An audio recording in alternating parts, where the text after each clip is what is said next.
a conditional use in accordance with sections 58-903, paragraph 3 of the Waushara County zoning code for filling and grading in an excess of 10,000 square foot area within 300 feet of a navigable waterway and drainage to a waterway in the AG General Agricultural Zone within the shoreland area. Reclamation in accordance with sections 58-963 of the Waushara County Code to be considered at the same time. Location, an approximate 114-acre area consisting of portions of 6 parcels combined, being all of the northwest quarter of the fractional northwest quarter, part of the west half of the southwest quarter of the fractional northwest quarter, all of the east half of the southwest quarter of the fractional northwest quarter, and part of the northwest quarter of the fractional southwest quarter, less certified survey map number 684 and 6153, section 30, town 18 north, range 12 east, town of Warren, County Road F. Please don't ask me to read that one again. Is the applicant present? Yes.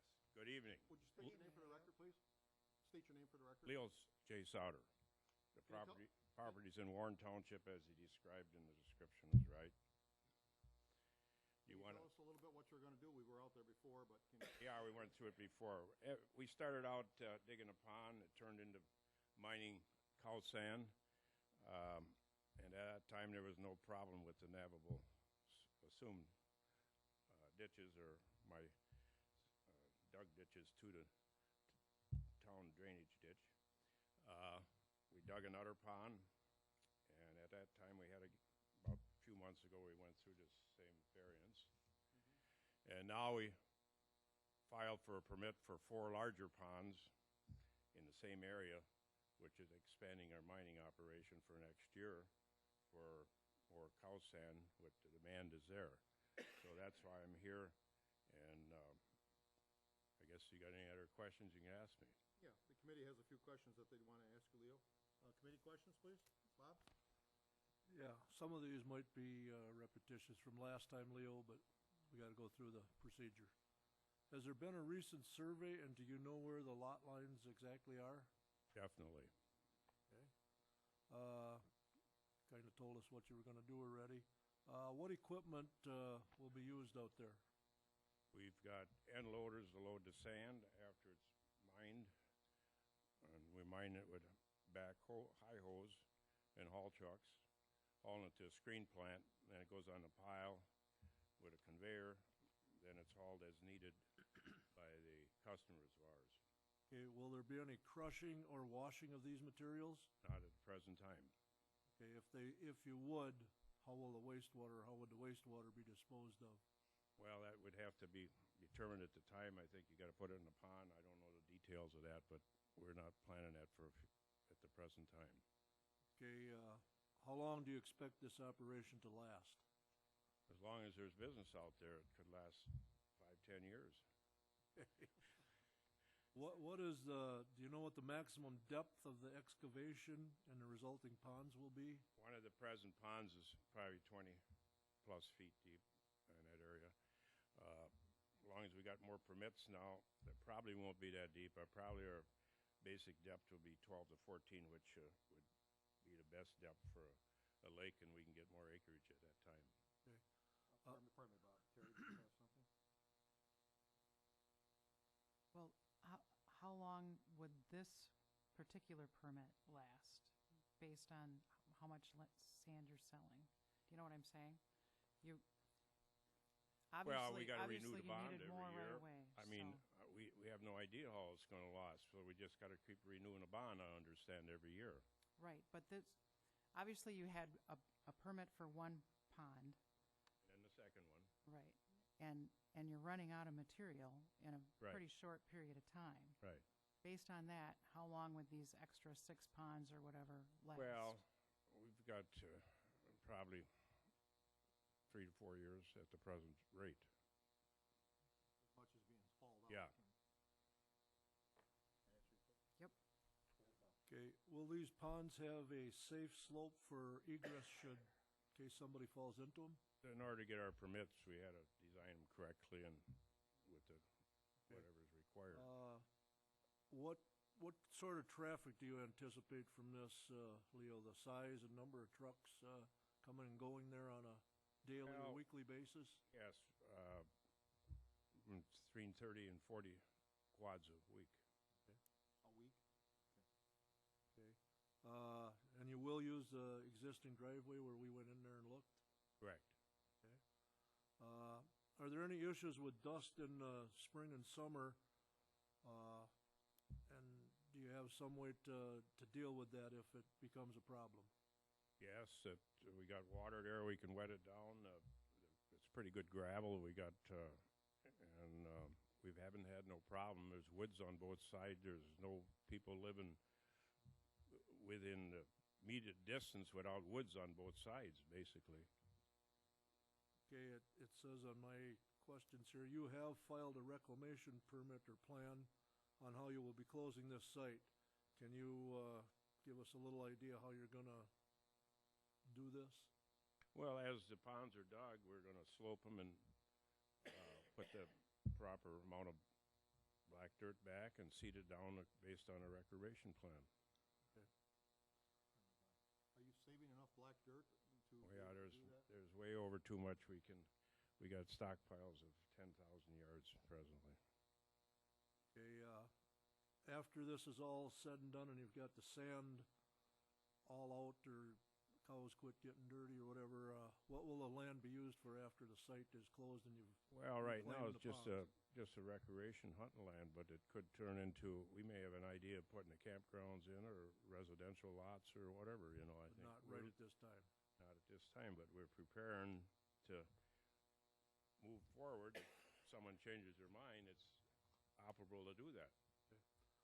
Will the activities that are done there on a daily basis be at least 300 feet from any residence? Correct. Will the finished slopes on these ponds be at least 50 feet from your closest lot line? Yes. How far is excavation on these future ponds and the one you're digging on going to be from the ditch or stream that's on this property to the ditch? Well, we're about 100 feet at the present time, 75 to 100, but there's plans right now. I'm working with the drainage district and working with Gary Vallejo. We're probably going to close it all up. There won't be no ditches. As far as the town On ditch? our property, yes.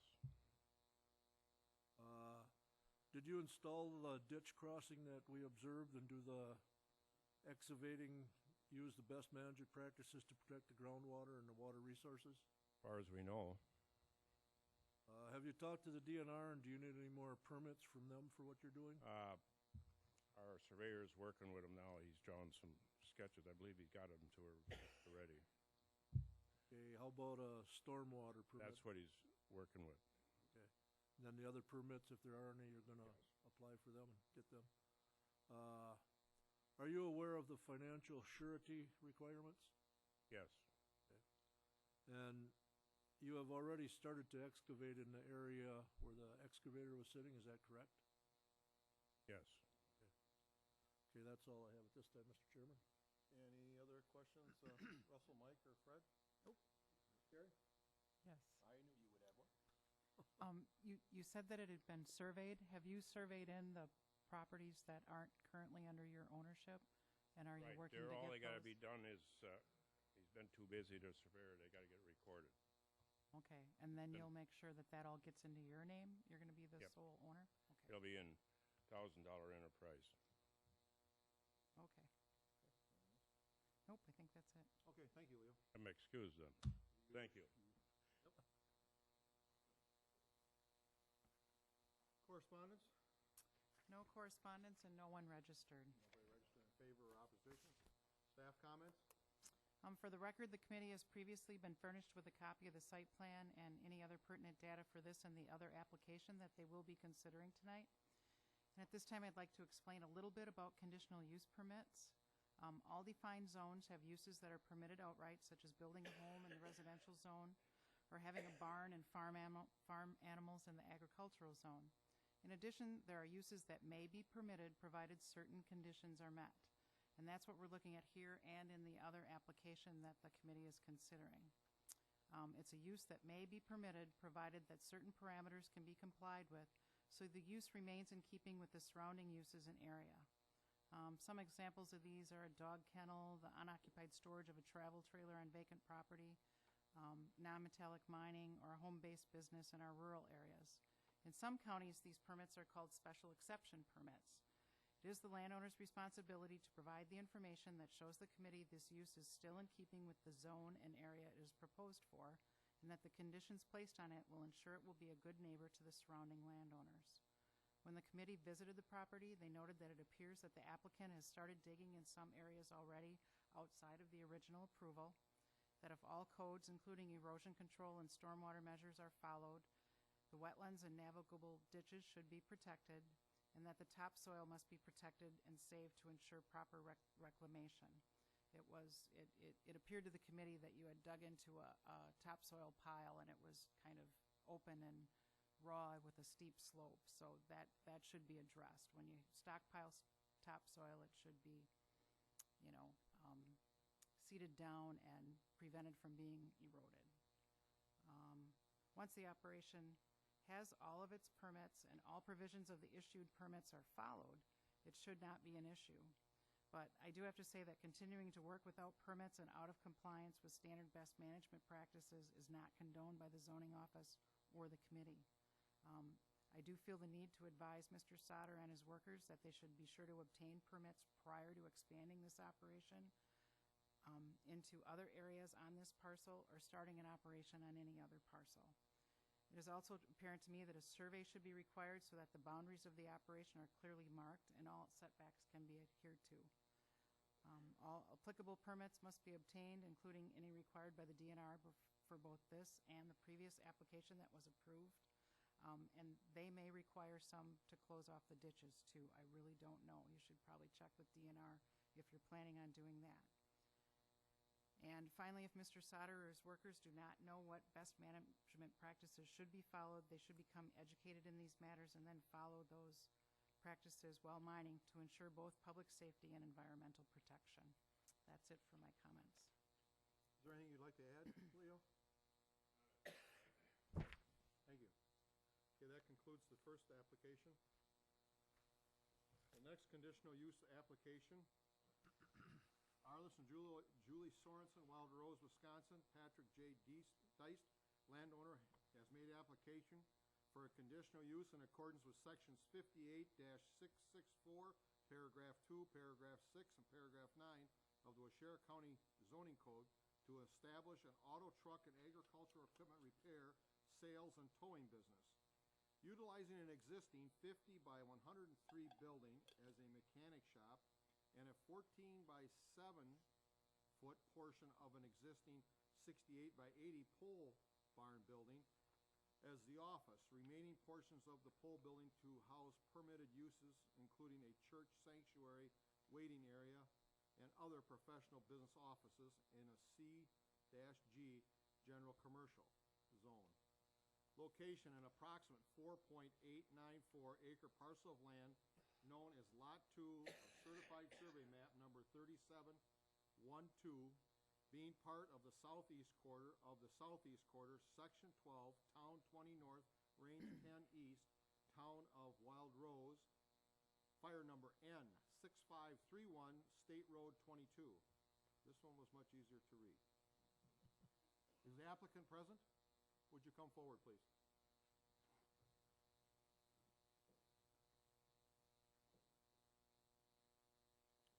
Would you both state your name for the record, please? Sorensen? Julie Sorensen. Okay. Can you tell us a little bit about what you're planning on doing there, Arliss?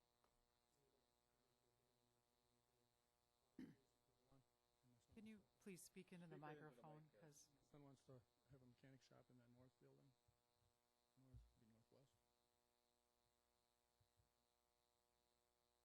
North, be northwest. Committee questions?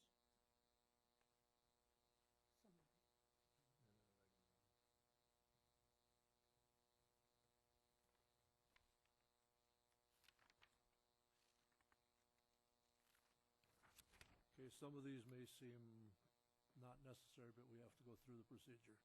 Has there been a recent survey on the property? There is a certified survey map on it, but we didn't have it done. Okay, then are you sure where the lot lines are or not?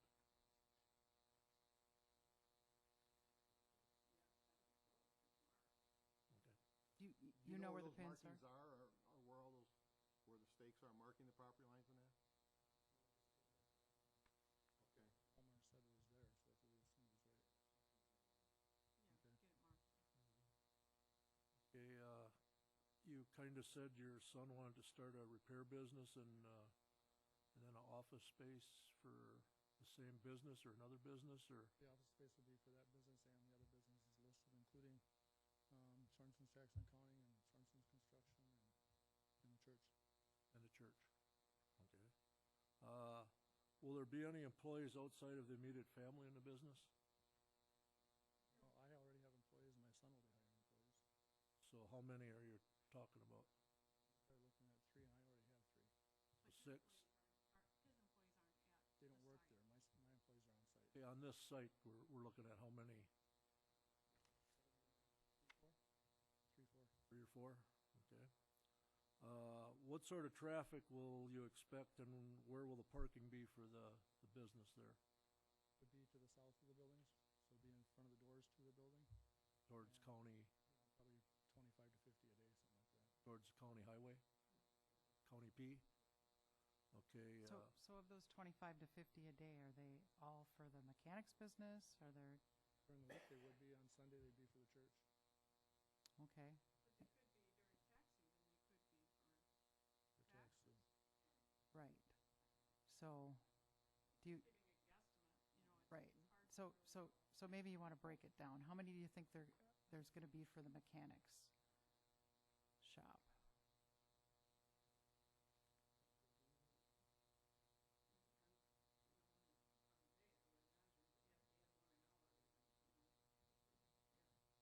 I mean, in order to keep 3 to 4 people busy plus him, it seems like it's going to have to be a fair amount of traffic.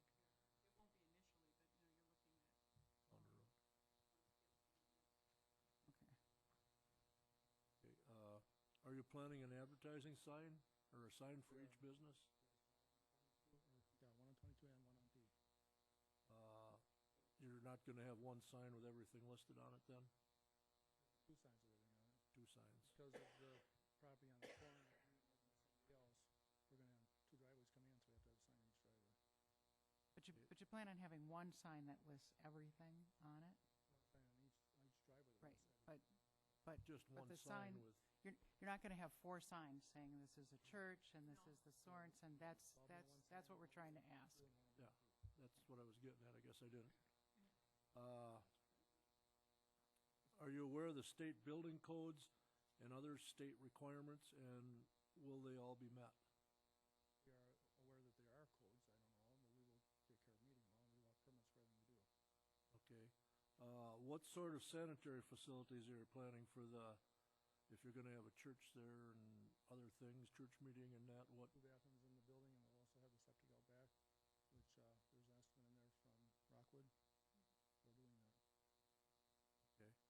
Are there any floor drains planned in the shop building, and if there are, how will these wastes be disposed of? They're not at this time. If he does decide to put them in, then we have to get a permit for that. That has to have a holding tank inside for a separation tank and another holding tank outside to store it. Okay, exactly what sort of vehicle repair work do you plan on doing? Complete engine overhauls or just minor tune-ups, or? Sure, he'll do everything. Do you plan on doing any air conditioning work on these vehicles? I would assume so. And then you have some way to recoup or recover this? Yeah, he has all the licensing to do that. Are you gonna be doing any body work, like if somebody hits a deer and repair the fenders and stuff like that, or? This time we don't plan on the body No. shop. Okay, how about, any painting of vehicles? Okay, and how will you dispose of the waste oils if you change oil and do motor work and, After the Transmission holding work. tank is pumped out and hauled away. will you have a pile of waste tires, and if so, where would they be stored?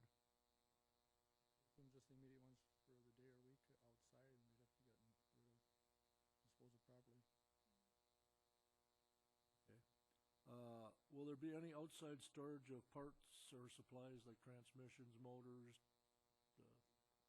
old cars for borrowing off of for parts? Okay. If there are vehicles waiting, where will they be kept? I think you said out in front, is that? Would be the parking area. Ones that are waiting, there is, as you saw the lot, there's plenty of room on the side and behind the building. Okay, you said you were gonna be, vehicles and farm machinery. If you have a big piece of farm machinery, how many of those are you gonna accommodate? I mean, like a big, potato harvester or a big, implement? How many of those do you figure on parking there? You don't think there'd be much of that? Yeah, they're less and less. And you won't be doing any, buying of vehicles for parts and then having their other scrap stored anywhere there for future parts projects? Okay. Will there be any vehicle sales out there? Selling of cars, fix them up and then sell them? And Possible. And if we do that, we'll have a license for sales for that. okay. How many do you think you might have, and how many time for sale? 1, 5, 10? Yes, 5 to 10. 2 or 3. 2 or 3, okay. And those will be displayed in the parking lot or a separate area? Yeah, in the area next to P. There's a Next to- area that You're gonna have a designated area for the, for sale? Okay, okay. What about the towing operation? Where will these vehicles be kept? we have an area lot in the back there to have a, what do you call it, Impound area. impound area. Found area, okay. Uh, and how many of those do you plan on having sit there for a week, 10 days, a month? I mean, Hopefully not too many, but sometimes you end up doing that when you're waiting on payment. right, We have a lot figured, I think, big enough for 10 cars, but I'm hoping not more than 5 and not very long. okay. You pretty much said what you're gonna do with the vehicle repair and the machine repair. Can you explain a little bit about the other business offices and how many customers you might have? And how much parking you think you might need for those, for like the church and then the tax service, I believe? The church, we have around 20 to 30 people. So if we got up to 50, that's, probably 30 cars. 25, 30 cars. Okay. And can you describe the church, sanctuary and how many times, other than Sunday, will there be any meetings or church activities going on there?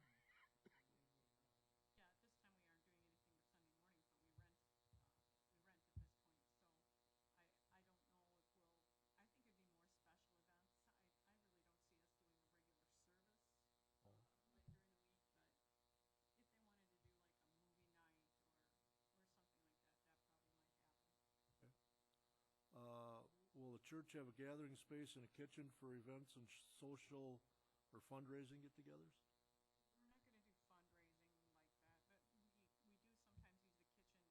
We're not gonna do fundraising like that, but we do sometimes use the kitchen, on the third Sunday of the month, we have a pot blessing. Everybody brings the food. Okay. And it just, everybody brings a dish and everybody partakes, shall we say. Mhm. So that's not actually in the kitchen. We ate in the, what would be considered the sanctuary, which will be the waiting area, so it's gonna kind of a double use for the. Okay.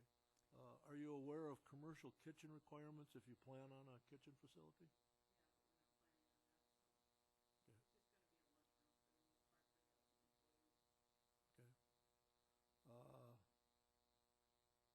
Will all activities be inside for the office purposes in the sanctuary or something planned for outside if you have too many on a hot, sunny summer day? Are you gonna go outside then, or? We'd have to talk about that, honestly. I'll just- So, okay. good idea, but, I'd rather just- just air conditioning and stay inside. yeah. The only time that we've gone outside was the church picnic and for the baptismal service, so then we needed another facility with water anyway, so. Went over Roberts Park. Yeah, we went to Roberts Park, so. Okay. Are any other additions or buildings planned other than what you've indicated on the site plan? Okay.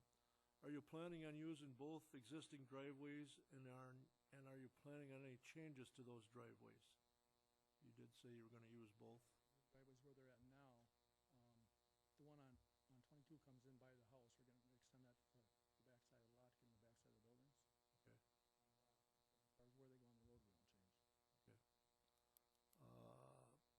need a separate fire number for any of the businesses or the church sanctuary or anything, or are you gonna use just the one that's there? That's not, I mean, that should take care of all the businesses then? Okay, And that's off Highway 22? There's a fire number on P there, I assume that's for the house on the corner. We haven't, that's what we thought, we weren't sure, but, there's an access driveway coming across there. if an approval were to be granted, when would you make all the improvements necessary and start your operation? Well, it's kinda cold now and the ground's froze, so we would start in the spring. Okay, and weather permitting in that in the spring, when do you think you'd be done by summer, fall? That's all. By fall. Okay, that's all the questions I have this time, Mr. Chairman. Any other questions, Russell or Mike? Russell? There is a driveway on Highway P with that fire number on it. Will you share that driveway with that other owner of the house? Do you have authorization to do that, or what will you have? I think the homeowner needs authorization, because isn't that on your property? Property, yes. So, Oh, it's on your property, okay. and do you anticipate, like, when the public comes, that they're gonna use the driveway on P more or on 22?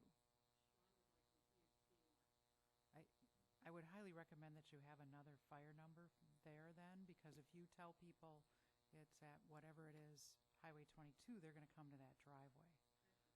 So, that one could stay for the house, but I would recommend that you get another one if you're approved, so that you can, have people go to the correct driveway and go in there. He might use that for the impound vehicles and the towing, I'm guessing, because that area's gonna be there, but it sounded, or at least it looks to me from your site plan that everything else would be directed off P generally. Well, Sean thinks that because he's actually a diesel mechanic, so he thinks semis would be easier for them coming off of P than off of 22. Yeah, it's a dangerous intersection, and I really don't know why, so I also think that would be really good for safety purposes. And so then to have a address number there so that everybody's GPS took them there rather than the other driveway would be a good idea. Thought of it, very good. Russell? That's all. Michael? Fred? Okay. Thank you very much. Thank you. Correspondence, please? We did have a note from DOT that said if you could state something that notifies the applicants that any alterations to the existing driveway, and she means on State Road 22, will need to be approved by the DOT, and if you do plan that, you'll need to submit an application for connection to do so. So that was the note from Kelly Nicholas at DOT. That's it. Okay, anyone in favor to speak? No, but we have someone to speak in opposition. Speak in opposition. Ted Lyon?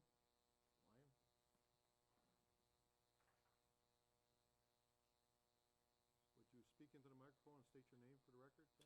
Yes, my name's Ted Lean. We own the land to the north and to the west of the property. I guess a few concerns. We got livestock on our property. I don't know how much conflict of interest when this goes to commercial, if we're going to be having more problems with that our livestock are bothering them. Another thing that I had was, I guess on this, it just seems like multiple businesses out of one facility.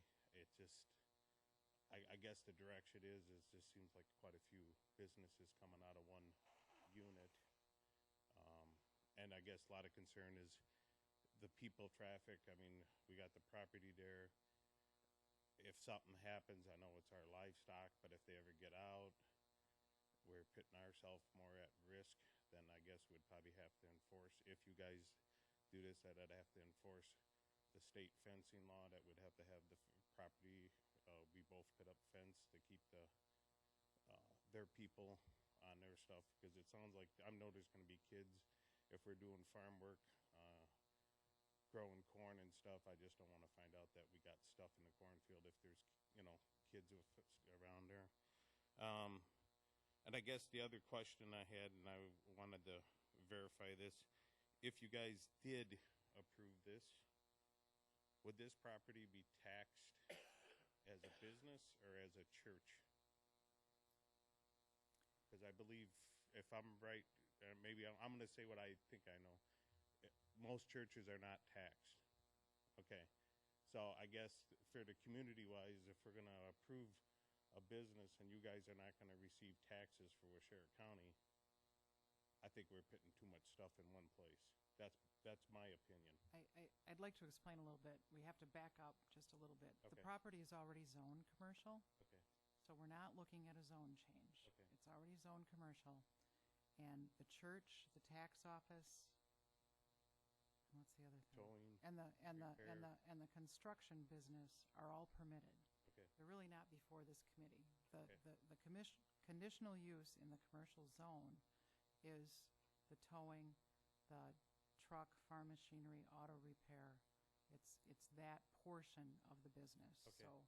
So the church really isn't up for review. You know, Okay. they can do that provided that they provide, you know, that they meet all the requirements. Yeah. And I'm not an assessor, so I have no idea how it gets taxed. Okay. Well, I just, you hear stuff where there's churches there and then they don't pay tax on the whole parcel. So that's just another concern, as there. And I guess that's about all I have for that. But I guess I was just, concerned with where we're at and what my future lies in with that business being there. What I'm going to be probably, hopefully I don't have to come back to talk to you guys on something on my behalf. Then, okay. All right, thank you. Any other? No. Staff comments? So, I think I already explained some of the stuff I wanted to explain. We're looking at a commercial zone, and the one conditional use portion is that towing business with the repair, auto, truck, and farm machinery.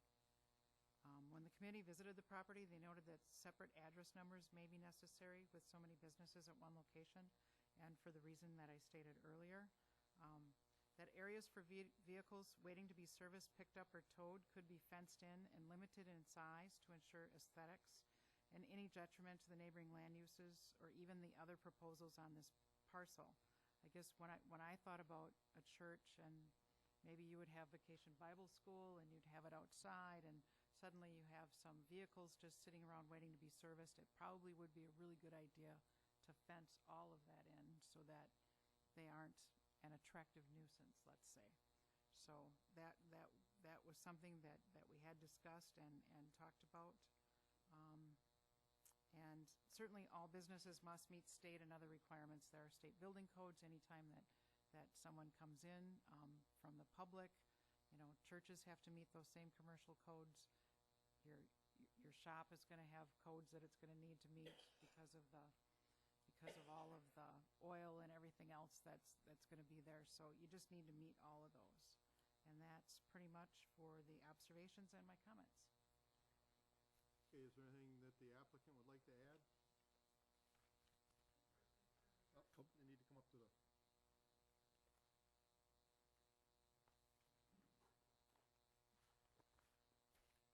I realize that the land use isn't part of the church, but just for your concern regarding the taxes, the church rents from us. So it's not the landowner. So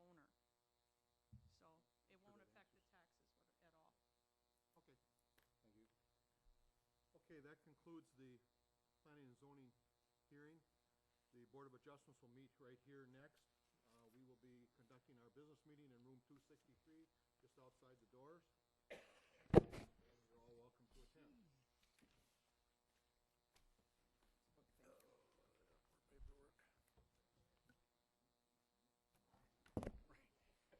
No way I'm gonna forget those babies. Enough's enough.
call this meeting of the Waushara County Board of Adjustments to order.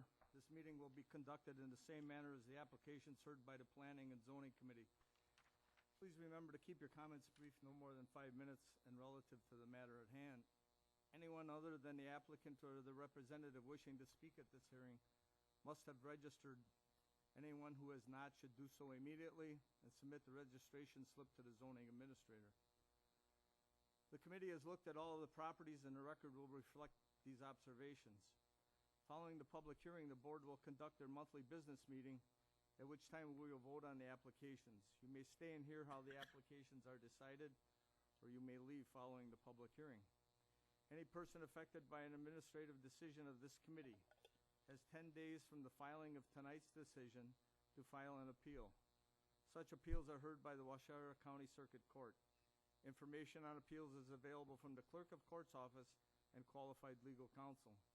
The county assumes no liability and makes no warranty as to the legality of any construction commenced prior to the expiration of this 30-day period.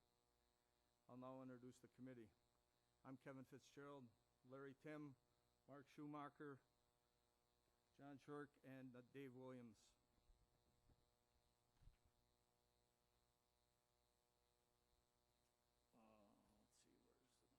Our first hearing tonight, the variance, Michael C. Bemis, Mayville, Wisconsin, has made applications for a variance in accordance with sections 58-542, sub C, sub 2, 58-826, sub B, and 58-823, sub C, sub 2 of the Waushara County Zoning Code to construct an approximate 39 by 32 foot, two-story, single-family dwelling on a full basement with a 14 by 20 foot attached garage and a 5 foot by 5 foot covered porch, coming to within 10 feet of the easterly side lot line and to within 11 feet of the westerly side lot line.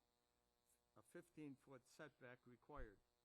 To within 34 feet of the center line of West Pine Lake Road, a 42.5-inch average setback required on a non-conforming lot, non-conforming due to lot width and square footage. Existing dwelling to be raised in the RS-20 residential single-family zone within the shoreland area. Location, a parcel of land known as Lot 6, Block 3 of Twin Lakes Subdivision Plat, being part of Government's Lot 1 and 2, T20N, R11E, Town of Springwater, Pine Lake, address N7058, West Pine Lake Road. Is the applicant present? Please come forward.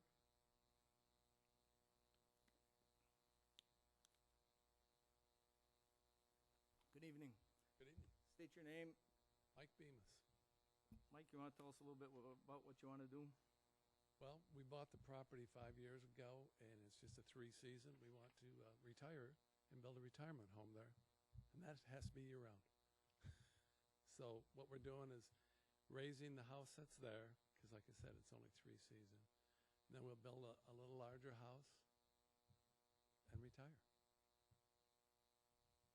Okay. We got some questions for you. Okay.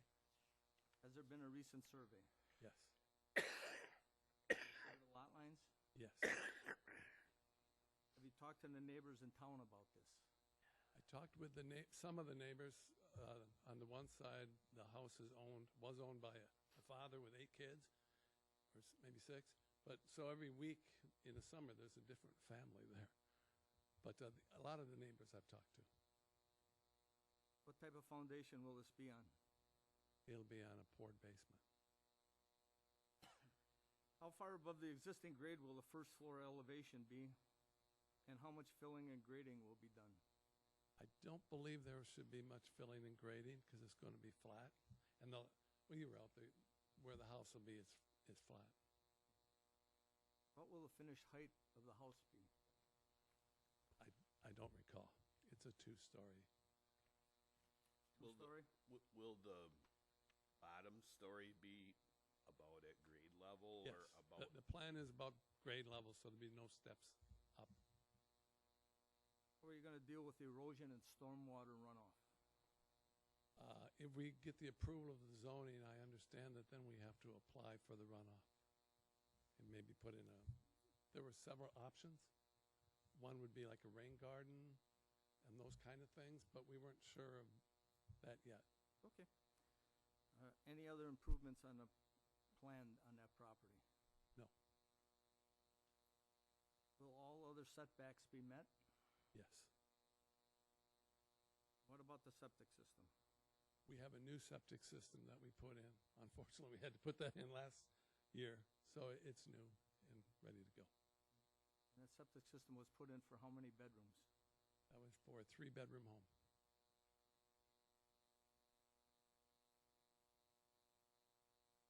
In your plans that you submitted to the board, Mhm. you put in there that you're putting 2 offices and a craft room in your new home. Is that Yes. correct? Yes. Can you tell us what the offices would be about? Well, one is for me. My son does plan to visit. He lives in De Pere. He spends quite a bit of time there now. So one would be for him, and then craft room is for Mom. Parking's kind of a concern. Will there be enough room for parking off the public road? Yes, because I own some of the land across the street, Okay. and we plan to park there. We park there now. When you pull to the house, will you have to back out onto the road, or is there a place to turn around on the front lot? You're going to have to back into the road. Have you considered other options? The size of the house, parking, backing onto the road? As small as the lot is, I don't know how we can avoid unless we don't put a garage in. But you have considered other things. Yeah, yeah. We're just going to have that one garage there, and Shauna, that's my wife, Carl be in there, and then I'll be across the road with my truck.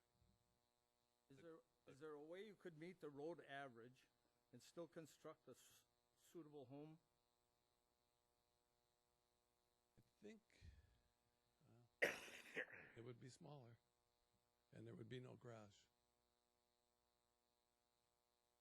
Because if you make it that small, I'd have to take the garage off. What are the hardships and unique property limitations which would support your application tonight?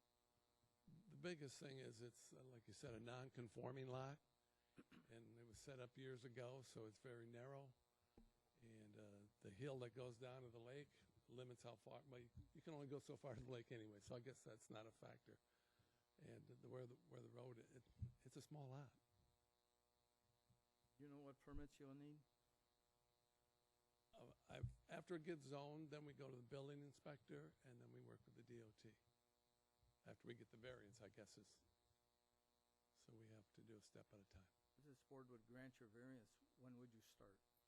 We'd like to start in the spring. Questions from the board? How wide is the lot at the water? At the water, it's 50, and then when it gets up to the road, it's 60. Flares Yeah, out? so it's like a pie shape. And according to your site plan here, you're as close to the water as you can go with your proposed home, right? Right. Well, what we did is we had some people from the zoning come out Right. and walk it with us and showed us where we Yep. could be. That's what you used and then built from Yes. there. or And planned we from there. Are Rick you, marked it. a lot of lake homes have a deck? We're not planning on that. Well, you We're going wouldn't to be, side. if you built in this location, you would not be able to build a deck towards the water because you're as close to the water as what you can get. And I just wanted to make sure you realize We that. understood that. Okay, okay. Is it gonna be big enough for a retirement home? We're going to live on the first floor. Okay. All right, We have a couple of children who will visit. sure. Anybody else? And I guess one of the reasons you can't have a turnaround without backing on the road is the septic tank is right there too, right? Right, because when you put the house in, we had to be careful where the septic would go.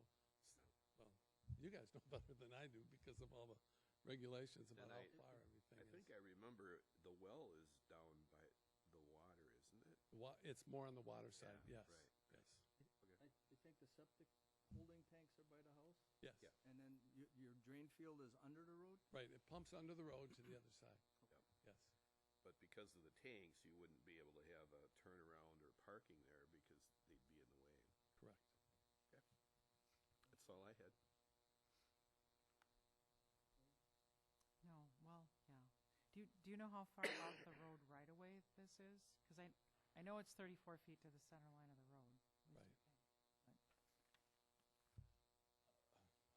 I'm not sure of that. When we were looking at it, I thought we were supposed to measure from the center of the road. Now, you had a plat of survey done in 2015, Correct, and do you know where those yes. corners are up on the road? Yeah. Well, that would be the edge of the road right away. Oh, I didn't, okay, That'd be the edge of the road right away. okay, so, So how far approximately would the proposed home be off of those? I would say from the middle of the road to there is, Well, the middle of the road to there is 30, no, I mean from the middle of the road to the right of the way of the road. oh, okay. It's like 6 or 7 feet. I know it's not a very It's wide not very wide. town road there. Yeah. So then you just, what, 34 less? Yep. 6 or 7.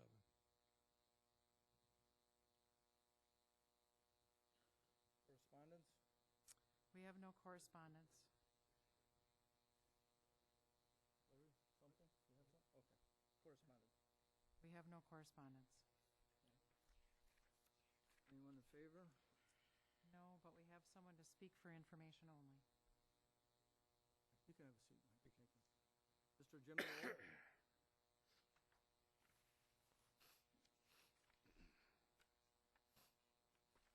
State your name for, Jim Record. Knoll.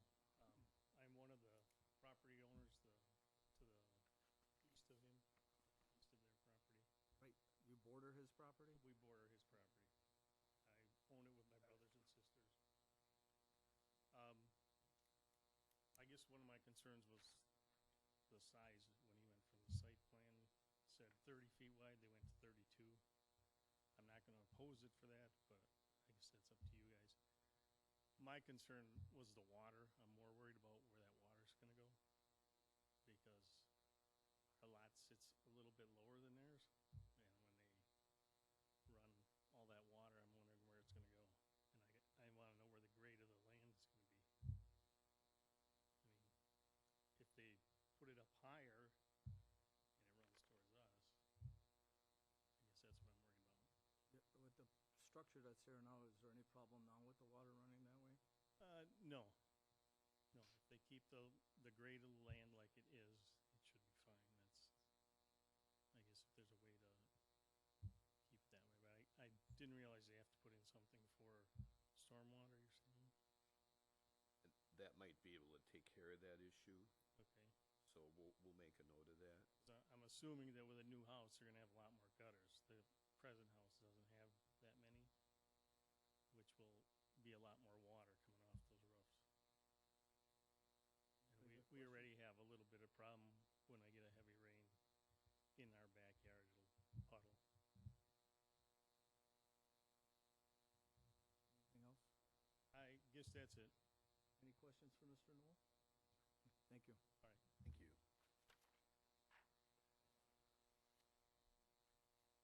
Staff comments?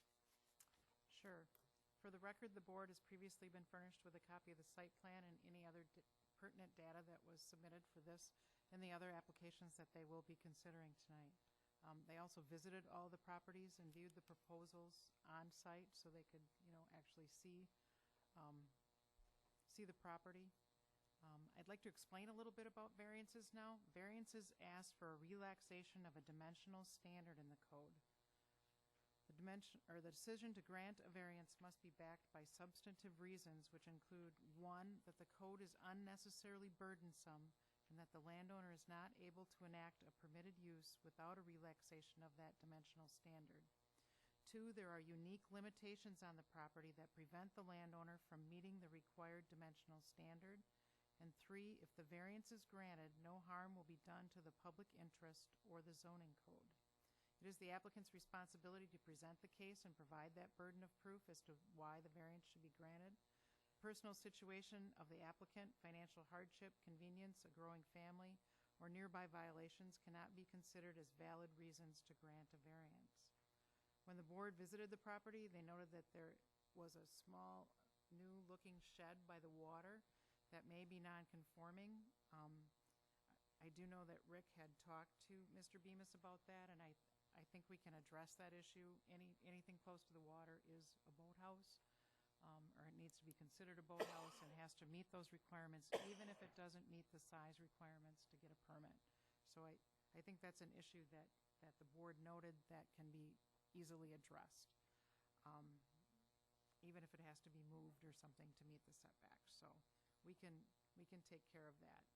The other thing is, as always, you have a small lot, and we always advise people, try to build something that fits on the lot. Well, obviously, the setbacks are such here that it probably would be a really small house, but you also want to make sure that you don't grant too big of a variance. It should be the minimal relaxation of the code, and so I would just, it's always within the board's purview to try to decide that, but this is a case where you really do need to consider that, and then make sure that you have conditions on it so that it doesn't cause any damage to the neighbors or the lake or anything else.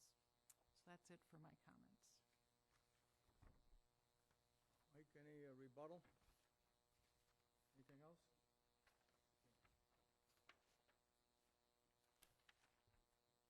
Go to our second variance request.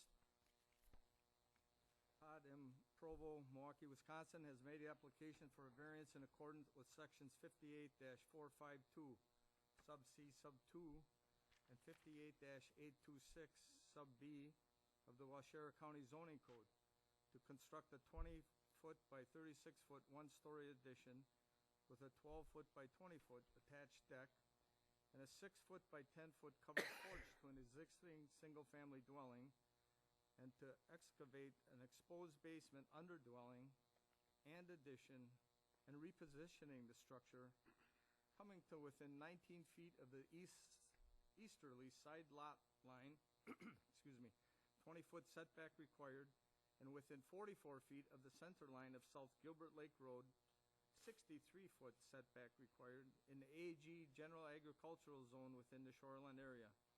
Location, an approximately 0.63 acre parcel of land being part of Government Lot 1, T20N, R11E, Town of Springwater, address West 5639 South Gilbert Lake Road.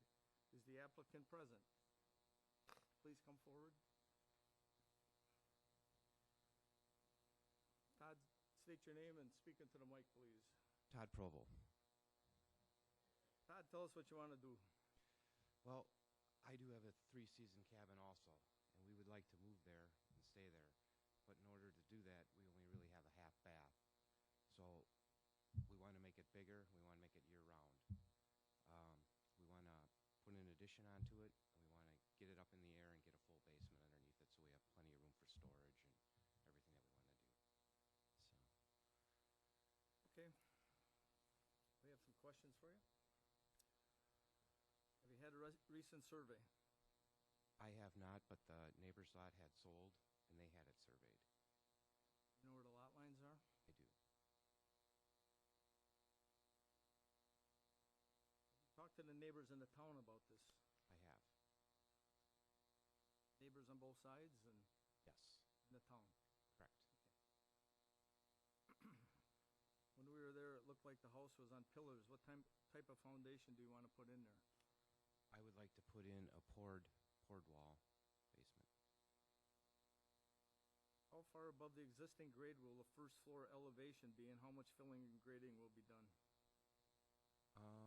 There's the people I've talked with, there's been talk about, depending on how high the front yard is, we might end up coming about 2 feet high. As far as the grade goes, as you can see, it's on the hill there, so whatever gets dug out from underneath for the basement, I think we're just going to move that forward. Push it out to that back sloping area there? Correct. And it's gonna be high enough that you'll have a walkout basement. Yes, with the slope of the land, we'll end up having to do a walkout. You know what the finished height's gonna be? I do not. We've talked to a builder and stuff, but they said get through this process first, as far as, and in, with the roof pitch, the way we're gonna have to talk with them about how the roof pitches are gonna match.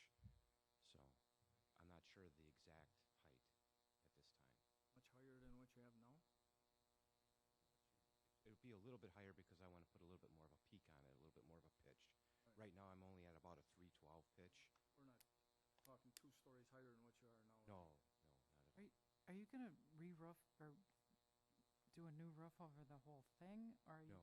you're gonna try to keep the roof that's there? No, I was told when I talked with the builder that the roof line will be, 90 degrees opposite the way it is now. So my concern was just how the two roof lines will match that way. How they would, but because from the road you would basically see the gable end of the addition, and just want to talk to the builder as to how that would incorporate into the existing roof line. And it's a smaller, a less of a pitch, so it's kind of a. My next question was how you planning on tying the existing roof line into the new addition, but I think you kinda explained it. It's gonna be the gable end. Right. You said you talked to a builder. Correct. How would you deal with stormwater runoff and the potential for erosion on the steep slope to the south? I plan on putting gutters on and downspouts, and I guess I would just do gravel for it to drain out into. Any other improvements planned on the property? No. Will all other setbacks be met? Yes. What about the septic system? Are you installing a new system? Yes, I will be. Is there enough room for parking? Are you able to turn around, or do you have to back out onto the road? I would have to back out onto the road.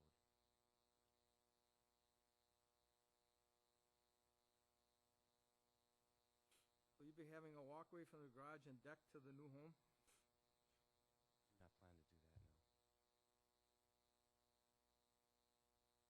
What other options have you considered, talking to builders, or your thoughts? It's only a 100-foot lot, and I've already got the existing garage there, so I do not really have a lot of room to work with. I basically can only go back. What are your hardships and unique property limitations which would support this variance? The grade drops so fast. The further back I would go, I'm already fighting having, as far back as I am now, I'm already having to raise the cabin. What we've talked about is potentially 2 feet to stay above the top of the wall, above the grade, the existing grade in the front. So the further I would go back, it'd be kind of crazy. If this was to be granted, do you know what permits you would need?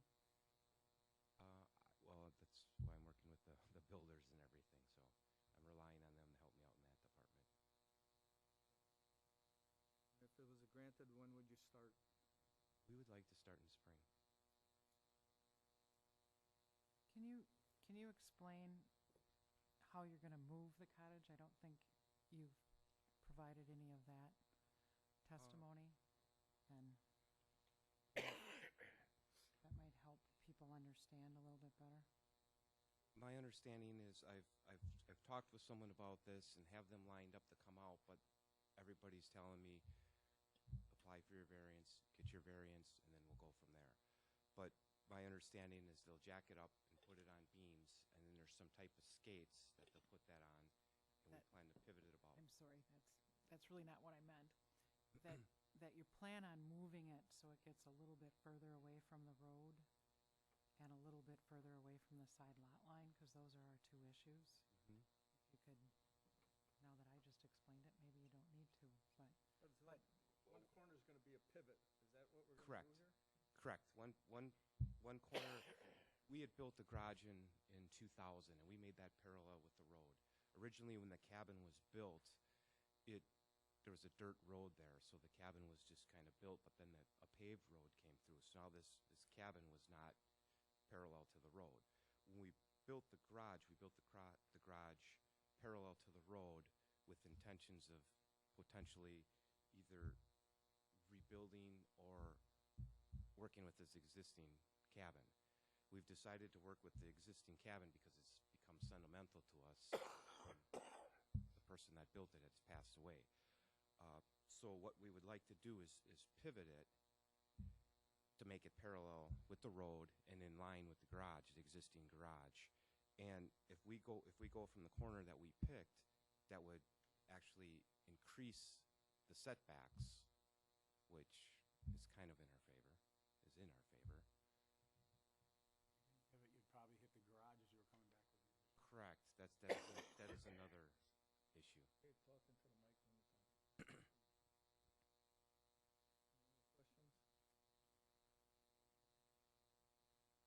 I do want to state one thing as well. We are not going to do any porch off the front. That I don't know if there was some confusion there.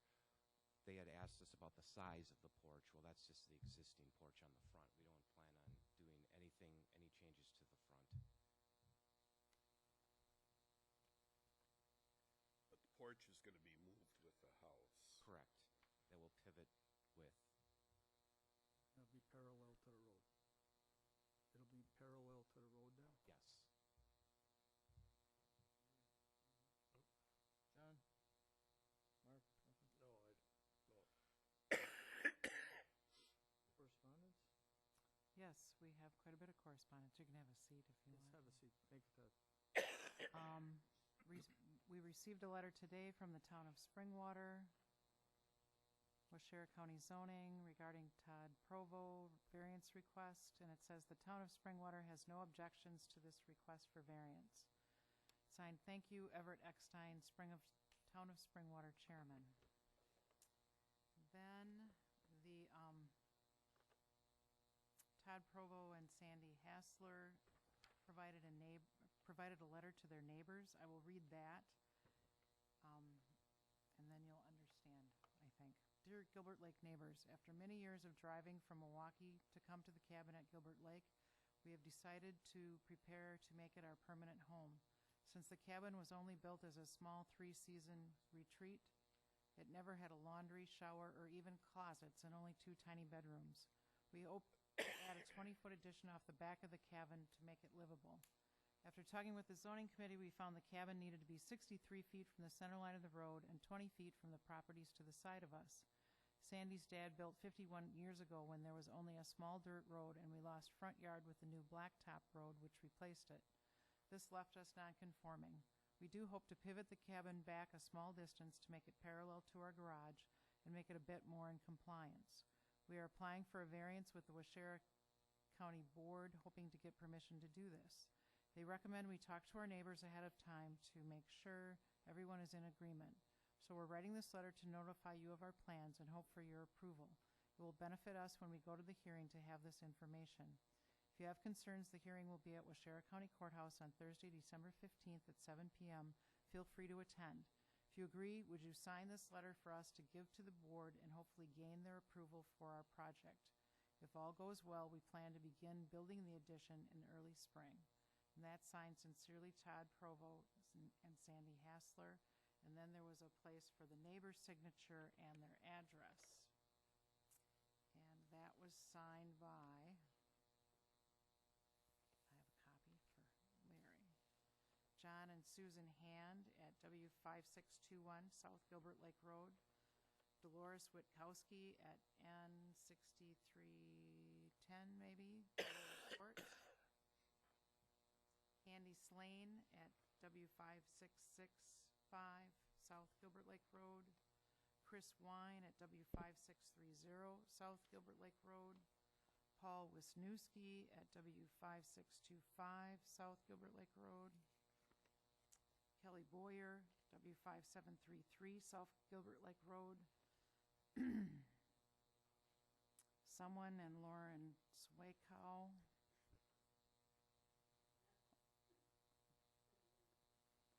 Yeah, I can't read that one. it's the one above it that I can't read. And Lawrence Wakow at W5636 South Gilbert Lake Road. Sandy Hassler, W5647 South Gilbert Lake Road.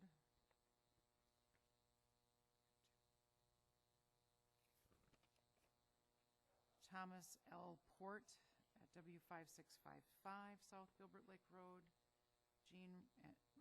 Jean and Ross Richards at 5646 South Gilbert Lake Road.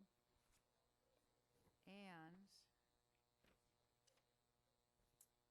one party, Robert and Karen Porchi,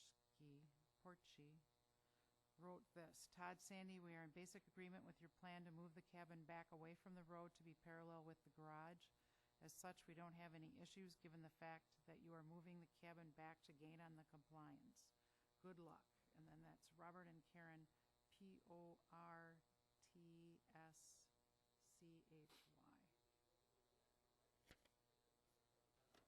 Hopefully I said that right. And that's it for correspondence. Staff?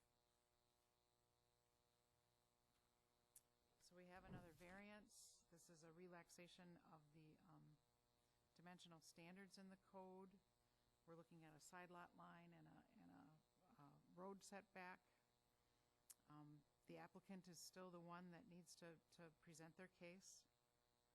When the board visited the property, they noted that the property was staked out and the applicants were present to explain their application. And there is one other thing that I would like to explain about this particular property. It's on South Gilbert Lake Road, obviously, but it's not on the lake. It's on the opposite side of the road from the lake. And this particular property happens to be zoned general agricultural. So that means that it has a 20-foot side yard setback, not a 15-foot side yard setback. And if it was zoned residential, that would not be an issue before this board because they're going to be 17 feet away. So that's it for my comments. Nope, you can keep that. Any rebuttal or comments by the applicant?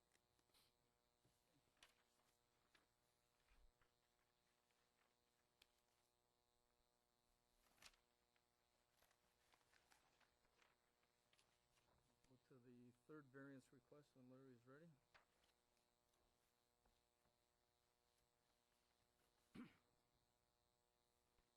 Go ahead. Okay. Our third one tonight, Paul C. Nett, Red Granite, Wisconsin, has made application for a variance in accordance with section 58-235, sub 5, sub A of the Waushara County zoning code to construct a 10-foot by 16-foot second-story open deck onto an existing single-family dwelling, exceeding maintenance and repair of an existing non-conforming dwelling, non-conforming due to side lot setback, in RS-20 single-family residential zone within the shoreland area. The location, an approximate 0.39 acre parcel of land in Block 2 of Leona Grove Plat, now known as Lot 2 of Certified Survey Map number 6046, being part of Government Lot 6, T19N, R12E, Town of Leon, Pearl Lake, address N2925, County Road EE. Is the applicant present? Please step forward and state your name, please. Paul Nett. Evening. You want to tell us a little bit, Mr. Nett, what you would like to do? Yeah, I'd like to build a second floor deck off the rear corner of the cottage. The the cottage was built in an area that was dug out of the hill, basically. The contour of the land came down and sloped at an angle both down towards the lake as well as from high on the west to low on the east. So an area was cut out to build the cottage in there. And so behind the cottage is kind of in a hole, and there's a fairly high retaining wall in the back. The deck would be above where that retaining wall cuts off, kind of cover up part of that open area in the back, would allow us to get a second exit out of the cottage and steps to go back down off the as part of these improvements, they also plan to replace that existing retaining wall, or place another one in front of it. The one that's there is wood reinforced with metal, and So I wanted to replace the retaining wall first before constructing the deck. So I included the retaining wall, the driveway, and the deck as part of the site plan, so you kind of get the whole picture. But apparently the deck is the piece that's in question. The cottage, like I said, the area that Doug also put the cottage in was closer to one property line than the other just because of how steep the bank was. And the cottage was also turned slightly to face the lake. And so there's one back corner of the cottage that encroaches on that minimum distance from that edge lot line. And that's really what I'm asking for some lenience on is because of for the most part, the cottage would meet that minimum setback, but this one corner of it doesn't because of the fact that it's at an angle and kind of pushed over to one side of the lot. Okay. We got some questions for you too. Right. Have you had a recent survey? My neighbors on each side have, so all four corners of my lot have been staked out. I know where they are. So you know where the lot lines are. And the neighbors know about this? Yeah, they're both in the room. They were both given the same plans that I submitted to you guys. What type of foundation are you going to put this on? The deck, probably just concrete poured into the ground and set the beams on top of that. Beams coming up? Beams coming up, yeah. How far above the existing grade will the deck be, and will you leave it open under the deck? I would say approximately 7 feet above grade, and it will be open underneath. Well, it'll have the retaining wall on one side, cottage on the other. The front and back would be open. Are you going to be doing any work to the cottage, the existing cottage? Just the installation of a patio door onto the deck.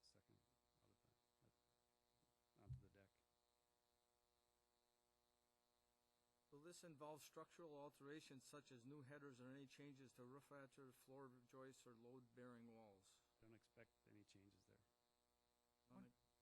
Won't you have to put in a header for the patio door? That's already in place. I did some remodeling in there last year, replacing some paneling with drywall, and I put the header in at that time. But that should be included with this because that is a structural alteration. So, okay. That was the next question. Do you realize structural changes should be included in your variance request? Didn't realize that. Do now. Any other improvements planned? Just that driveway and replacing the retaining wall, at least the portion that's on my lot. The retaining wall continues on in front of one of my neighbor's lots and into an easement.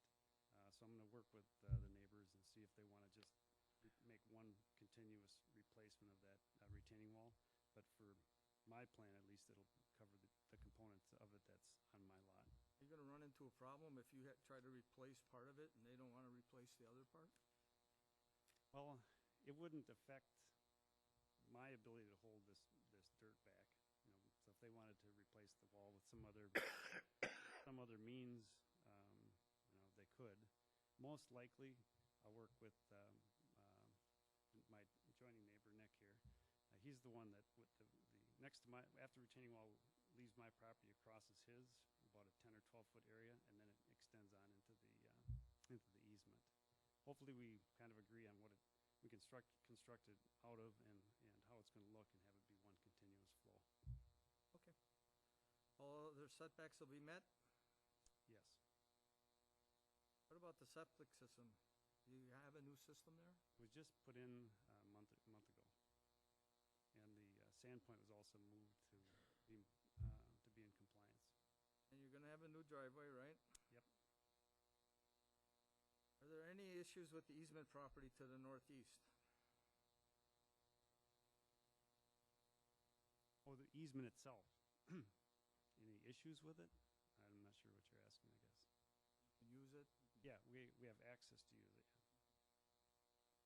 Are you going to use both? Because right now, you come off of Double E.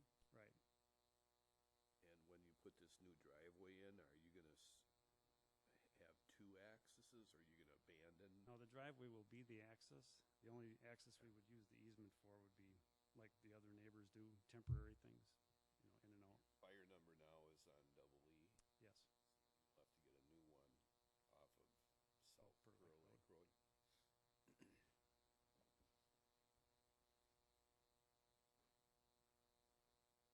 no driveway there currently. I not only have to drive in through the easement, but I have to park cars in there too. Next question, we're getting back to the retaining walls. Are you sure you have the legal right to do this? Are they on your property? The retaining walls that are on, I'm primarily asking about the retaining walls on my, retaining walls that are on my neighbor's property. You know, we may replace those at the same time, but I guess that's not something I need to iron out. But it's likely that it'll be one continuous replacement. The new driveway and everything, are you gonna have room for parking up there? Yes. How about turning around? There'll be room to turn around toward the cottage and then should be able to drive out up by the road. Were there any other options considered? Did you have any other thoughts or plans, or? Not really, no. Is the cottage in good shape? Are you thinking about doing any improvements on that later on, or? No, it's in good shape. So yeah, I don't have any improvements planned on that. What are the hardships and property limitations which would support your variance request? The flat usable area, outdoor area around the cottage is pretty limited because of how it had to be kind of cut into the hill. And the area behind the cottage especially is kind of hard to use because you can't even really see out of there. You're kind of in a hole. So it would give us, you know, not having the deck gives us, you know, we have kind of restricted an outdoor usable space that's within the property lines. By getting elevated, that makes the back area of the cottage, you know, usable where you're not down in a hole. If this was granted, do you know what permits you would need? I would have to refer to the zoning office for that. I know I'll need a permit for the deck When would you like to start if it was granted? in the spring. Springtime? Board questions? You couldn't see with the snow what was under where the deck will be, the new deck will be. What's on the ground there now? Is it, It's just over the sand is just some plywood that's just laying there. so that'll be gone? So water coming through the deck will be able to dissipate at that point? Right. Won't be any kind of a hard surface? No hard surface. Okay, thank you. John, Martha, or Larry? Okay. Correspondence? We have no correspondence. You can have a seat. Thank you. We do have several people registered.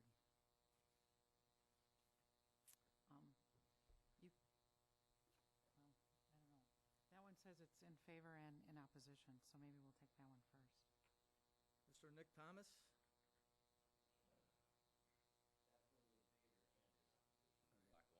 A lot going on this property. State your name for the record and My name is Nick Thomas. tell us what your thoughts are, Nick. I am the property to be the east of you, technically, right, Paul? Okay. And I'd just like to say, Paul and I get along very well. We've cleared up a lot of issues in this corner of the lake. There are several issues in this corner of the lake, including an easement that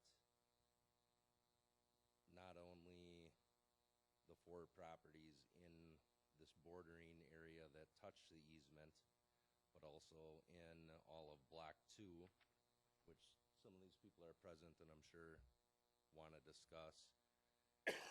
There's a lot of concerns in that whole area. We've been able to be neighborly and work out a lot of those. Not to pat myself on the back, but I've spent a lot of money and a lot of time sorting those issues out myself. When I bought the property that I own, the past owner was in a lawsuit with the neighbor on the other side of the easement. I think through a lot of neighborly talk and maybe one meeting where there was some yelling, but working with the late president. Can you address the board and? I'm going to. I just and- want you to realize how much is going on these properties. There's a lot going on in And- that corner. And I understand that, but this is a variance about a deck. So, True. so the Okay, testimony. I'll get right to that point then. Testimony should. The Yeah. variance issue is that it's already, the existing building's already too close to the property I own. Now we're gonna add a deck straight off the back of the building. And I want this to work for him. I'm his neighbor, we get along, but his campfire pit, his patio is already on my land. His building's already too close for the zoning regulations.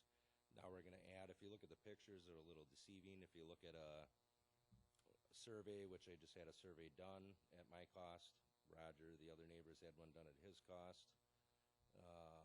If you look at those, you can probably see the deceiving photos and descriptions. The proposed structure is gonna now come more at my land. So it is concerning to me. And once again, I don't mean this to be in opposition to what Paul wants to do. Once again, I get along with Paul. I just feel as though with this easement, you're already on my land, all these other issues with zoning and variance. I mean, if you wanted Dave Williams to dig into what's going on here in the last 100 years, I know he understands a lot of these codes and zoning issues. I mean, you could spend 5 months talking to Dave Williams about the issues over here. But if you look at just this survey map, you'll see that the proposed building structure will continue to come straight off the back of the cabin right at my cabin, one of my cabins. I own 7 properties on this lake road here, but this one in particular, the view of the lake looks directly over Paul's cabin. And once again, I reiterate, and that's why I checked opposition and for, because I want this to work for Paul. I want to work it out with Paul, but I think we got a lot of neighborly things going on we need to discuss. Building directly into my view of the lake, directly at my cabin, that you're already on my land. The foundation wall's already on my land, your campfire pit's on my land. All those issues, I just feel there needs to be some kind of issue discussed there with that. Along with that, Paul and I also border that. Our neighbor, if you will, on the other side, is an easement that we both have the right to use, along with several other people. And Paul and I also share a pier in that easement. We have no written agreement on this pier agreement. It's been a I historical don't think thing. that's any part of what this is about. We have to talk about the deck. And I agree with that. I just think there's a lot of issues going on here that need to be dealt with. So I'll leave it at that, and those are my concerns. And if you have questions, I'd be happy to answer them. So you're the owner of Libby Investments?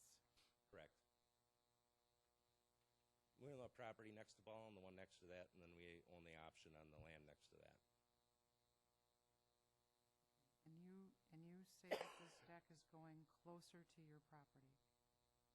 The way if you look at the land versus how the building sits, if I look out my front window on the neighboring lot, I'm looking directly at the back of Paul's cabin. Out my front window, I'm looking right at the back of his cabin. So not only am I looking at the back of his cabin, his fire pit and patio area is on my land. That triangle that comes down, that's on my land. So now the stairs will dump I can see that. down. So now I'll look out my front window and I'll see the stairs he built, and I'll see the people that park there coming down the stairs, and the people will be parking next to my cabin. So we're going to allow it to get worse, if you will. So that's my concern. And if we do it the right way, I'm happy to give up and sacrifice with Paul, but I just think there needs to be some neighborly conversations about all that, along with the entire retaining wall on the back side. If you look at the picture of the back of his cabin where it shows the stairs coming down, the wall runs, horizontal with that, runs right with it. Or the entire front of my cabin will be overlooking this wall that gets built, which is fine, and it needs to happen. I would like to have some kind of input as to what's built on my land. I'm okay with Paul doing what he has to do I want to be neighborly. I just want some, he's building on my land. So he's already using my land. He has a fire pit on my land. That isn't the subject of this variance. It's really the deck. Mm-hmm. And, you and him need to talk about the retaining wall. And True, what but the was reason built we on. have a variance, if I'm not if I understand, the reason we have a variance is because his building is already too close to the property line, correct? But the deck itself is gonna be further away and would actually meet the side yard setback. The reason we have a variance is because we're already too close, correct? Because the home is, and he's adding Right. on to the home. But the addition itself meets the side yard setback and is further away from your lot line. I guess I don't know that. The drawings don't really look like that's the case. You said, The patio, this patio is very deceiving on this drawing. This patio is on my land. His fire pit's on my land. All that is one entire continuous patio. So the structure that the stairs are gonna come down to and land on is on that patio. The retaining wall is on my land. And once again, like I said, I want this to work. I just feel like there's some things that need to be discussed. But the patio's there. Everything's there, and the stairs and the deck are being built on his land. I don't know if these dimensions are accurate. What is the setback that the structural needs to be? 15 feet. I do not believe that that will be built 15 feet from my land. I do not believe that is the case. Paul, do you know? Yeah. So it looks, to me, from the drawing, it looks like the stairs would come down and be similar to the cottage, so probably approximately 6 feet from the property line, right? So the setback's supposed to be 15, right? Not for stairs, for the patio. Okay. You're talking the second floor balcony, you're calling that the patio? Or, I mean, the deck. Yes, I should call it a deck. The Okay. second floor. What are we calling the 4-foot by 17-foot thing? Those are accesses, and those don't have to meet those setbacks. Okay.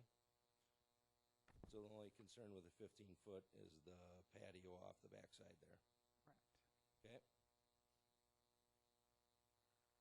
I guess my concern would just be what we've discussed then. But all existing structures and any new construction is between you and Paul. You understand that that's not a concern of the board. I guess if you're saying it's not your concern, I understand it's not your concern. Okay. All right. Thank you. Thanks.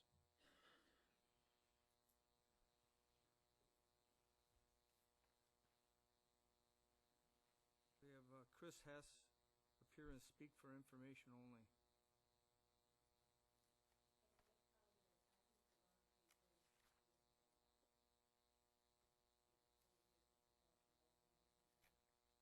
No, the green one's correct, but as long as you have the right application on there, it's fine. Did you want to speak? Okay.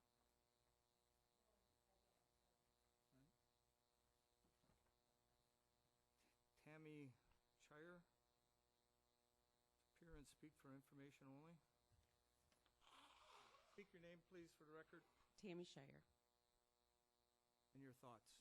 My thoughts are, I was provided by a neighbor of Paul's a notice of public hearing.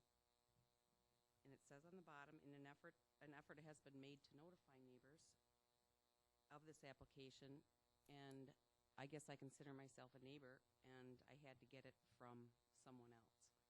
So I just want to make that comment that I don't think a very good effort was made to notify neighbors, because I'll leave it at that. How far away are you? How I many lots? live 1, 2, 3, 4, 5 houses away from Paul, to the north. Yeah, way up here on top. I have my own property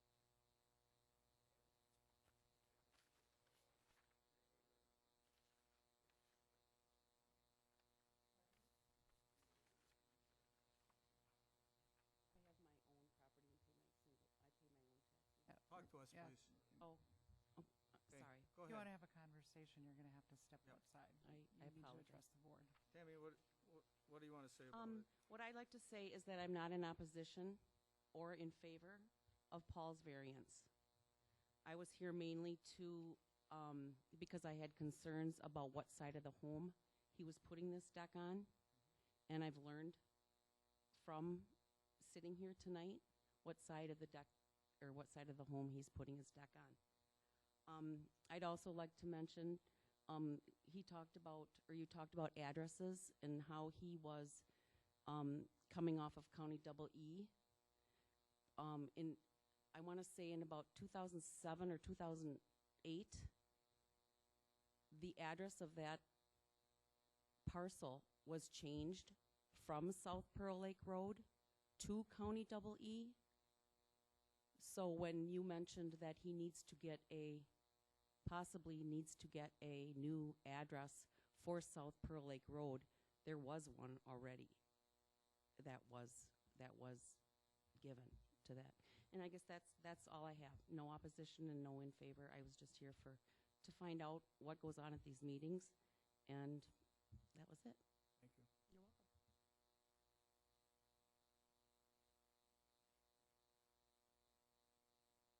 Dallas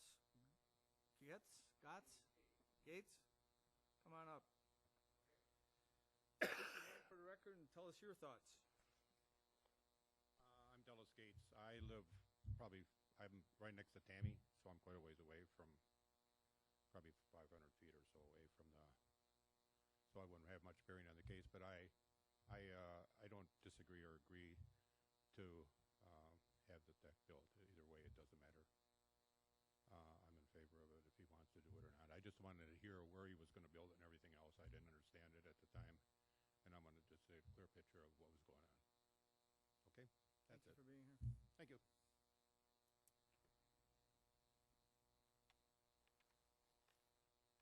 Roger Volden, appear and speak for information. State your name, please, Roger. Hi, Roger Volden. I'm directly west of where Paul has his property there.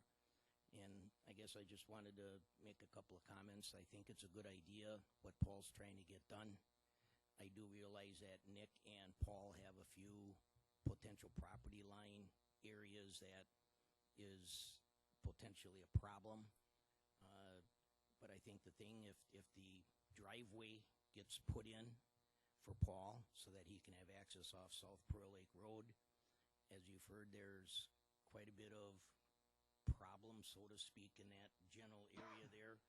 Part of it is the driving in and out parking and overnight parking and overnight campers and different things that sometimes happens there.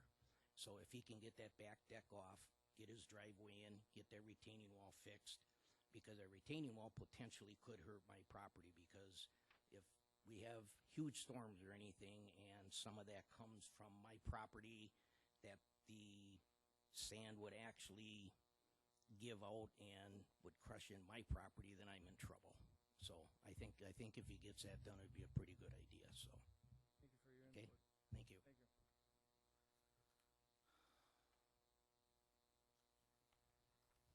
Comments? One more variance. We're looking at the deck and being added on to a home that's less than half the required distance to a side lot line. Again, it's the applicant's responsibility to provide the burden of proof as to why the variance should be granted. When the board visited the property, they noted that there were no nonconforming structures readily apparent other than the cottage, and that due to the topography, a second-story deck would make access to the cottage safer. I would also comment that any of those structural alterations should be included, should the board consider an approval on this. Easement issues, structures over property lines that have been there for a long time, those are all things that this board can't address. So, that's not the issue before the board. It's really just adding that deck to the cottage that is already non-conforming. And every structure is allowed to have an access within setback lines, provided that it's not wider than 5 feet.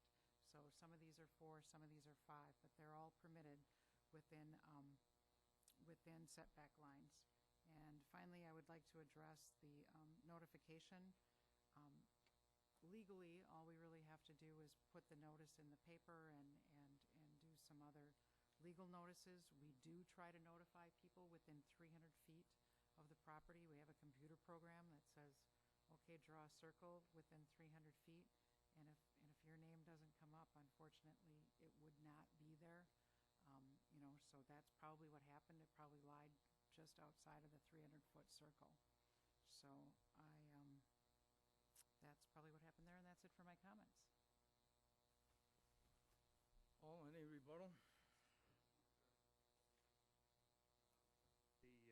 The fire pit that was mentioned that was on Nick's property is not on his property at this point. Hasn't been on there for a month or so. And it's just a portable one. It's just a pan, basically. I've been going to that cottage for like 40 years, and that patio's always been there just like it is. There was a small shed that was on Nick's property that has been removed as well. So there's nothing on his property right now. That it's kind of a little triangle that sticks out. And then the retaining wall that's in front of Nick's property is Nick's retaining wall. It's not my retaining wall. I didn't build it property. And I've had the property for about 5 years, even though I've been there a long, long time. But all of those things that were been discussed were there long before I got there. That was all. Okay. Thank you. And the next variance on the agenda, Richard Young, he has asked to table that to the February public hearing. So the committee will consider that in their business meeting, but there won't be any public hearing on that part. Our next order of business is an appeal. Lisa A. Rosenthal, Red Granite, Wisconsin, has filed an appeal in accordance with Section 58-106 of the Waushara County Zoning Code to an administrative decision of the Waushara County Zoning Administrator to not accept an application for a conditional use for a home-based business of scrap metal, recycling of used agricultural implements and equipment in the AG General Agricultural Zone. Location, a parcel of land known as Lot 1, a certified survey map, number 4825, being part of the northeast one quarter of the northeast one quarter, section 21, township 19 north, R12E, town of Leon, address, north 3693 County Road E.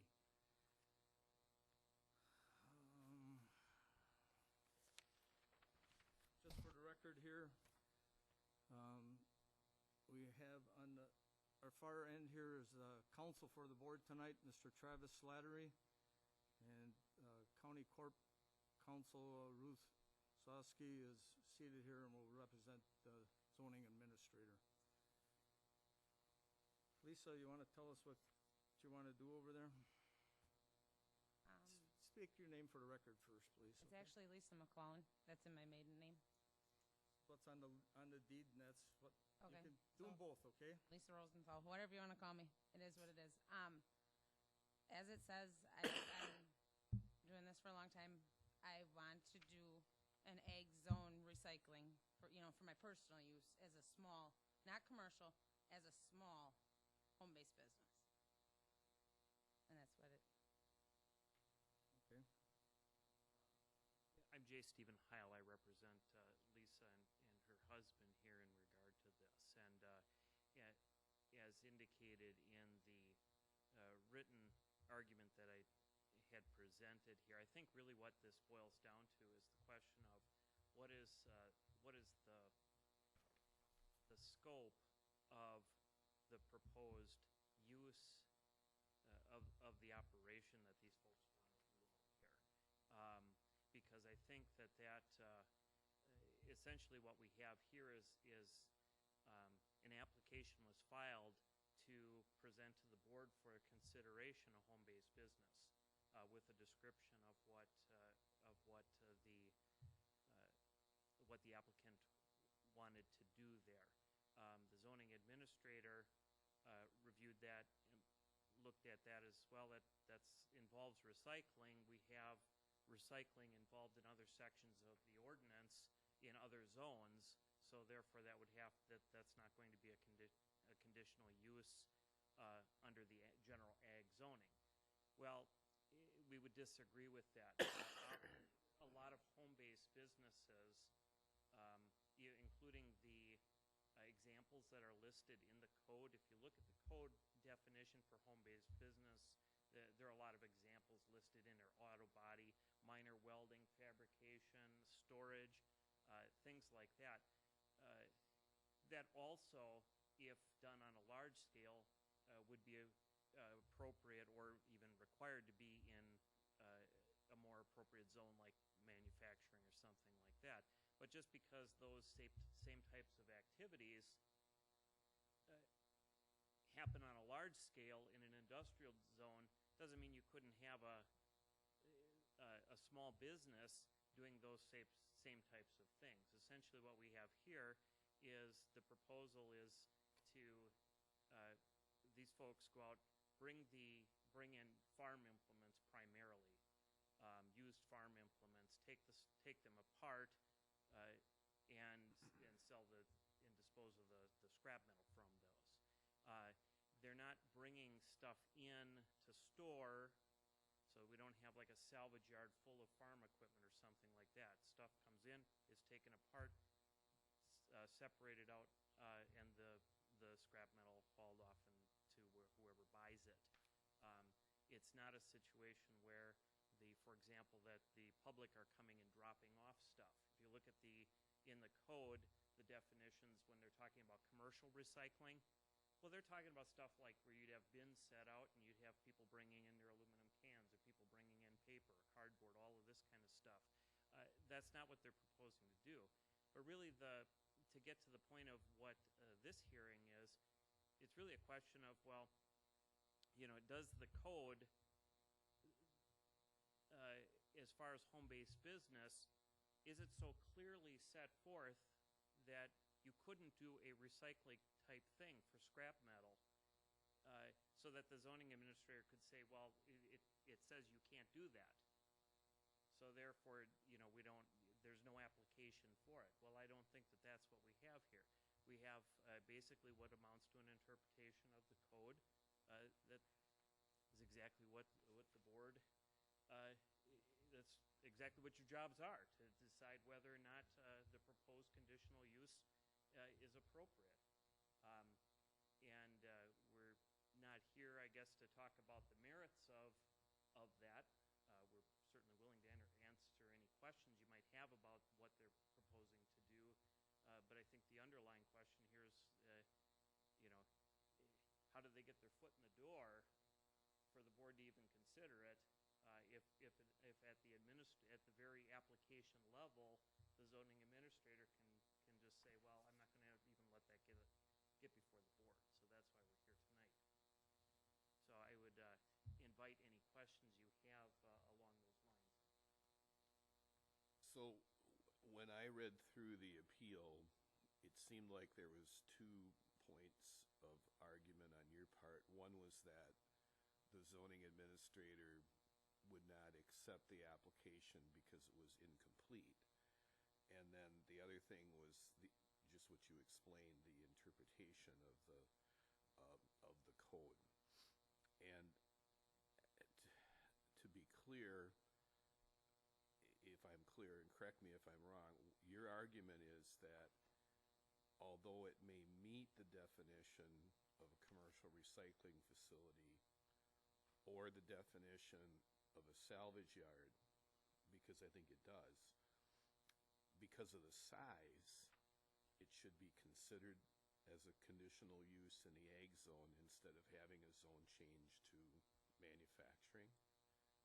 Well, there's 2 parts to what you're asking there. The first goes to the question of accepting the application. The application was accepted. It was about 5 days later, if my memory serves me, that we received notice that the application was going to be rejected, so that the zoning office had changed its mind about that.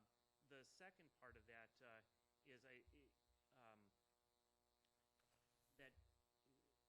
just because those types of activities or similar activities occurring on a large scale occur for example, the industrial zoning, things like that. Our argument is simply that those similar types of activities are not necessarily prevented from being the basis of a home business under the conditional use definition. And I think the significance of that is because if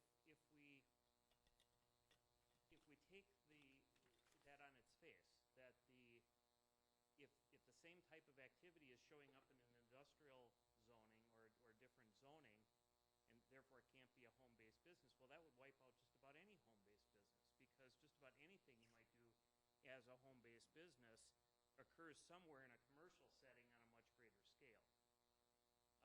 So we would, but I think the argument here, or the point to consider, is that really it's the question of whether or not that is small enough to fit a home-based business.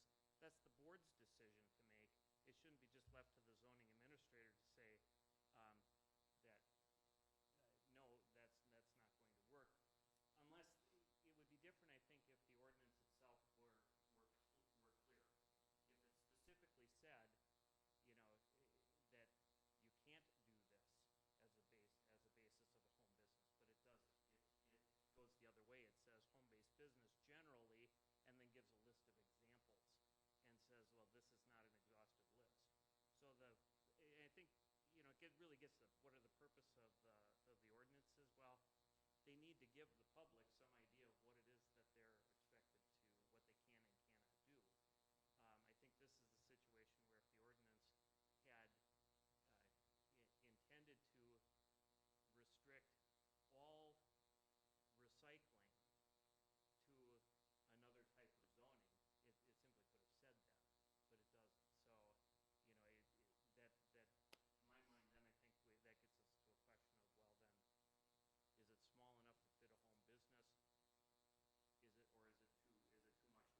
is it too much like commercial recycling? Well, that's the board's decision to make, and that's the basis for our appeal tonight. So it is a question of size. I think it is, yes. And if we take this argument another step further, if the applicants wanted to start a restaurant or some other business, if it was underneath, if it fit within the parameters of a home-based business, then your argument would be that it could or should be considered as a home-based business rather than as a restaurant which needs to be in a commercial zone. Well, I might if I were representing somebody in that situation, but I guess Right. to get to your point, I would just simply say, I think it's your decision to make that.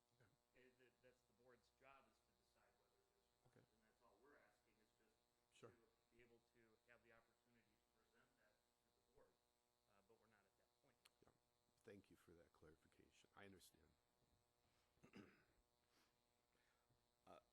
As long as I had a question too when we were out there and you three were at the property.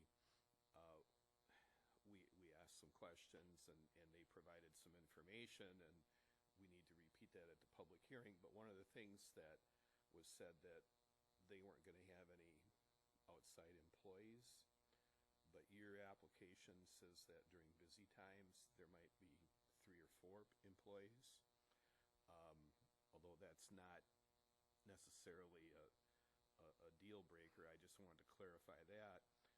But the other thing was that they also stated that some of the neighbors would bring stuff to them for recycling, that they wouldn't necessarily have all of their business, that they would go out and get it and bring it back, that there was some people that were coming to the property with items. He did say it was just neighbors, you know, but they did make that statement.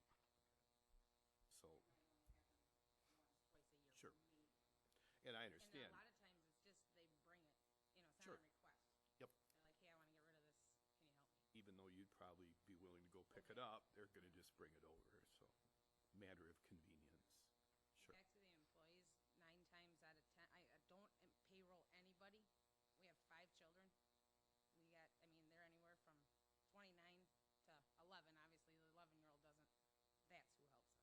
So most of these employees are part of your family? Yes. Okay. Thank, yeah. Well, I was confused too, and now I know, so thank you for that.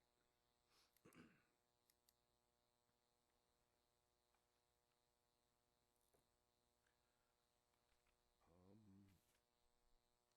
don't have any other questions. I just have a quick question for the council. You said the application was turned in, and several days later it was rejected. The clerks or secretaries in the office receive it. I would think this was the procedure. I'm not clear on that. But they would not be the ones to grant the request. It would have to go to the administrator to review the application, and that could be why you had the 4 or 5 day delay in getting the rejection of the application. And that certainly may be, whatever the process is that in their offices or how they handle that. But as far, I guess my point was just simply that from the applicant's perspective, the applicant doesn't have any control over how that goes. If you look at the code itself, the code directs the applicant to submit the proposal, the proposed application on county approved forms. Well, really there is no such thing. We came into the office, the zoning administrator, and I think it's a very efficient process in many ways because the zoning administrator can extremely help the applicant who typically is unrepresented with clarifying, getting a clearer application then for the board. That certainly makes sense. But I guess what we feel the problem is here is it really gets to the question of the zoning administrators acting in that capacity as an administrator. And then you have the question of interpreting the code itself. And those are two different roles. The zoning administrator, what our argument is that the zoning administrator is not necessarily there to be a gatekeeper for what interpretations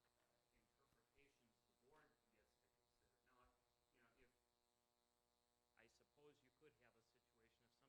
Now, if I suppose you could have a situation if somebody comes in and applies to, I put an airport in a residential zoning or something like that. Okay, well maybe there's just no way there's that might be an extreme example of something totally off base. But I think that these applicants are proposing to do something that by its very nature, if you think about it, this is general agricultural zoning. So we could have a very, very large farming operation out there with any number of tractors and equipment, things like that being repaired on a daily basis, welders going, all kinds of noise. If you look in the conditional uses that are available for the ag zone, you have even farm equipment sales, service, and things like that. Well, anybody running a implement repair, service, sales place is going to be taking the old ones apart and selling scrap. And I guess my point just simply being that the application that they were bringing to the board or attempted to bring to the board for consideration is not so far outside the scope of what goes on out in an agricultural area that it should just be summarily rejected. I think it's reasonable for the board to consider it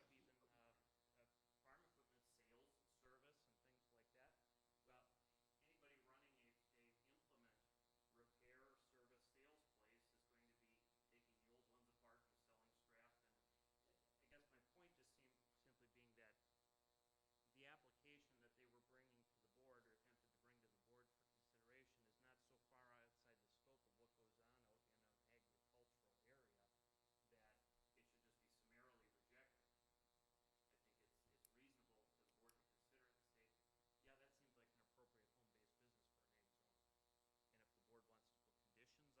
appropriate home-based business for an ag zone. And if the board wants to put conditions on that and say, well, you could do this, but not all of this, or you could only do it this much square footage, or things like that, well, that's certainly within your purview to do that. So that's the basis of the appeal. We have the definition for a salvage yard here. And it says means a site or facility which salvageable materials are stored or sold, or at which wrecking, dismantling, or demolition of salvageable materials are conducted, including but limited to the automotive junkyards, scrap metal salvage yards, and similar uses, except commercial recycling operations. 2 or more interoperative vehicles or pieces of equipment stored outside of a completely enclosed building shall constitute a salvage yard. He told us when we were at the house that he's going to have equipment outside that he's gonna dismantle in a recycling manner. Well, and that would be something then at that stage of the hearing, if that's what you guys heard, or at the, when the actual application is considered, you could say, well, you know what, that exceeds the scope of a home-based business, and that's more of a salvage yard. Or you could set a condition. You have to dismantle what you bring in when you bring it in. You can't have, when I think of a salvage yard, you think of typically an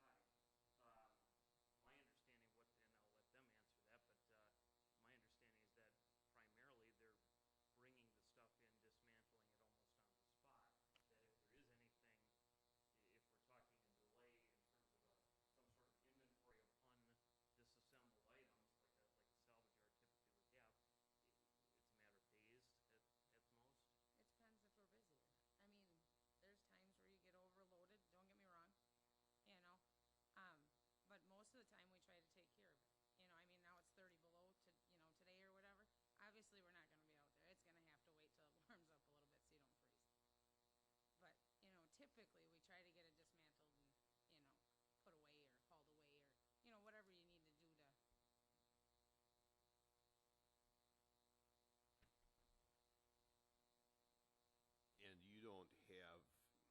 And you don't have, when we're getting into the details of the business, you take the salvage or recycled materials to the person that buys it. They don't necessarily come and pick it up. They never come and pick it up. Right. I mean, you told us that when we were out in the field, but I wanted to just reemphasize that.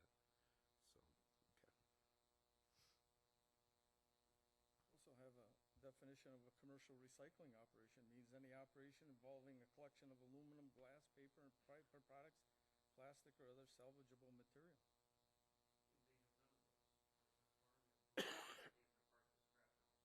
salvageable material. Well, okay, but I guess, the thing is that the definition is giving you a list of a number of specific items that, if you think about it, your typical recycling type scenario is people bringing materials in of those natures. Whereas that's not what they're doing here. These folks go out, actually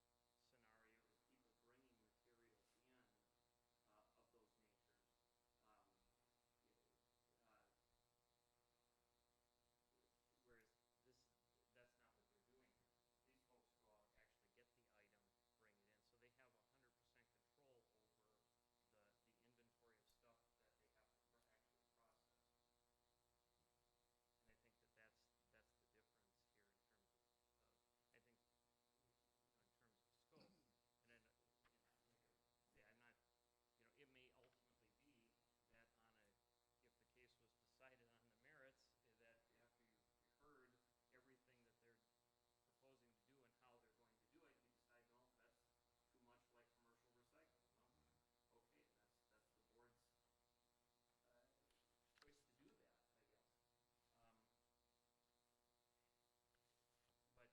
But that's, in terms of, for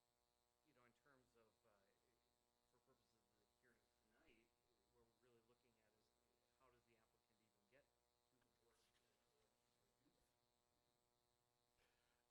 And also what was mentioned on, when we visited the property, that, and correct me if I'm wrong, although the majority of the materials that you go get and bring to the site and recycle or cut up and take elsewhere, the majority is agricultural. It's not exclusively, because you mentioned you got materials from Millsco and red granite, so it is beyond, farm machinery. Although the majority appears to be farm machinery, there are other things that you do collect. I think, as I recall, what they were talking about were tractor seats from Millsco. The metal frame tractor seats.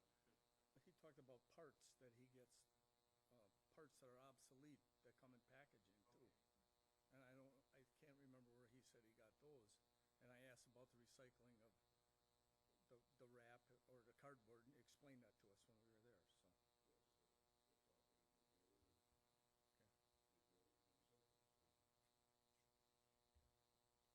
Oh, I see. The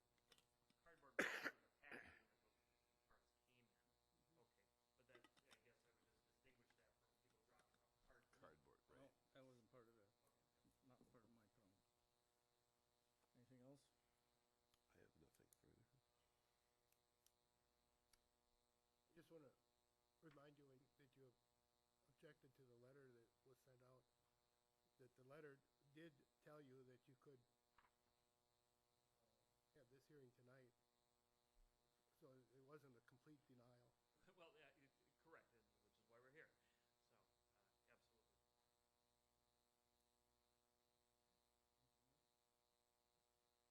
absolutely. So I have a question. So in your eyes, you operate a recycling facility or a salvage facility? Actually, it's a hobby facility. It's more or less a hobby instead of a... No, it can't be, it has to be one or the other. It has to either be salvage or it has to be recycling. Well, the code... I understand what you're saying about the hobby part of it. The code doesn't really give, I think, enough of a description, a definition. I think that's part of the problem. If we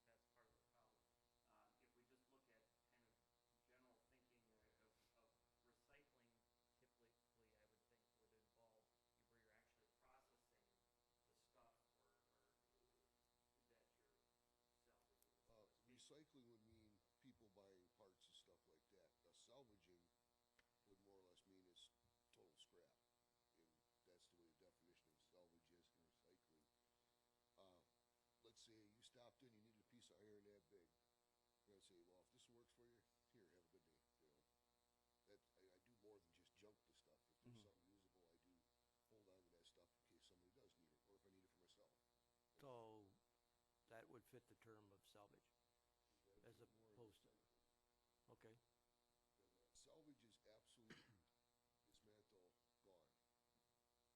Where I work now, we have a contract with the railroad, and the salvage cars come to us, and we must destroy them. We cannot sell parts off of them or nothing. We must cut it all off. So salvage is absolute, has to be melted. So. Anybody else? Well, I understand where I agree, recycling and salvage would be completely different. And when you have someone in an administrative position, you trust in them to make decisions sometimes, so it's not like, as a school teacher, you don't run to the principal every time if you got something. They have to make what they think are informed decisions. So I understand where it does not say you can't do that in the home-based. It definitely takes on the flavor of salvage. It says you can't do it in the home base, but then again, it doesn't say that you can either. So when I went through the book, a great deal of time through the zoning book in the last couple of days, the only place I could find the word salvage used in the code was in intensive manufacturing, that's where a salvage yard was allowed to be. So not to defend the administrator, but I understand when it took on that flavor of salvage, which arguably it does. I can see where she would have concerns that really that's not a permitted thing in that zone. Now, yeah, you're right, with the ag zone, we could put 45 tractors there, 400 head of cows. I understand that, but I also understand where possibly the administrator was coming up with, I don't think that's an applicable case here. So just my comment that way. Well, I think, and that's a good point, because I think that that's what we have here, is a situation where there might be more than one reasonable interpretation of what the code means. And when you get to that situation, the board has to make a decision, as to what that is. And that's all we're asking, is the opportunity to present that information to the board. Kind of made the case within the case here tonight a little bit, but that's what we're asking for. Okay, thank you. Council, Corporation Council. Corporation Counsel Rusowski. I'm actually representing Terry. I'm going to let her give you most of her argument about what happened. And Attorney Haya will have an opportunity, I think, after she's done to come back. So I just want to try to bring us back to where we're at tonight. They're appealing the fact that we didn't accept their application to present to the Planning and Zoning Committee. So this isn't even a decision that you would make. Your decision has nothing to do with whether their operation should be granted a conditional use or not, because that would be made by Planning and Zoning. Your decision tonight is whether Terry has the authority to say, I'm not going to take your application to Planning and Zoning. Do you understand the distinction? Okay. So that's really what the appeal is about. So I'm going to let Terry tell you why she did what she did, and then Attorney Heil can explain to you why he thinks that she doesn't have that authority. Okay, thank you. Go ahead. Okay. And you know me, I always start my testimony with some basic zoning history and guidelines. It's long been a basic tenet of zoning that similar uses be grouped together. And this is done first by very broad zoning classifications such as residential, agricultural, commercial, manufacturing. We're all familiar with those.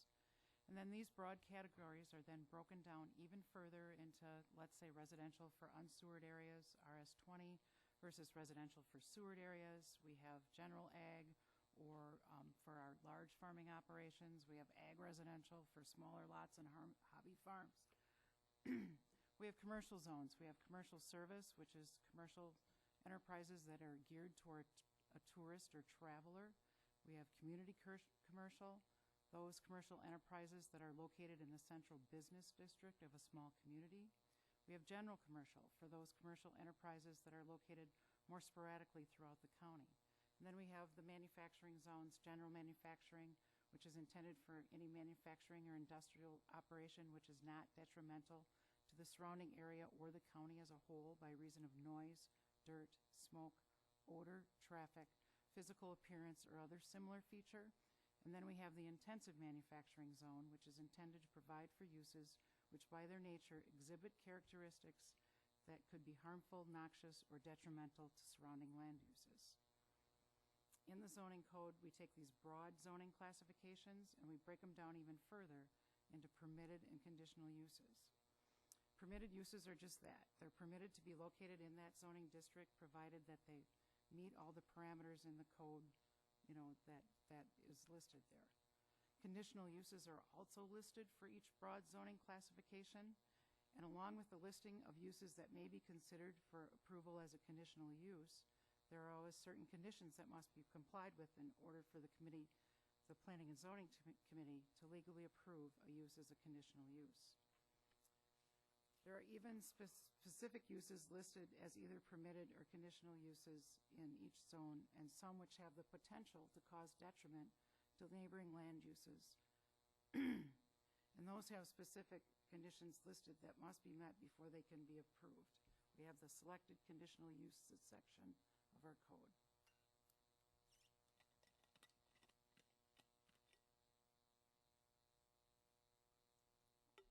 I have a dry throat. Some of these examples are a single-family dwelling is listed as permitted in many zones, but it's not listed in all of them. In some, it is listed as a conditional use requiring a public hearing review before it can be constructed. Another example is a church. That too is listed as a conditional use in many zones, but not all. And it does not have specific conditions in the code. It must meet under the selected conditional uses section as part of its review. And finally, for an example, there's a campground. It's listed as a conditional use in just one zone, and it has such an array of conditions that it must meet in order to be considered as a conditional use in that zone, that it's in that selected conditional uses section. Another basic tenet of zoning is that if a certain use is not listed as conditional use in the zone that it is currently in, it is prohibited in that zone.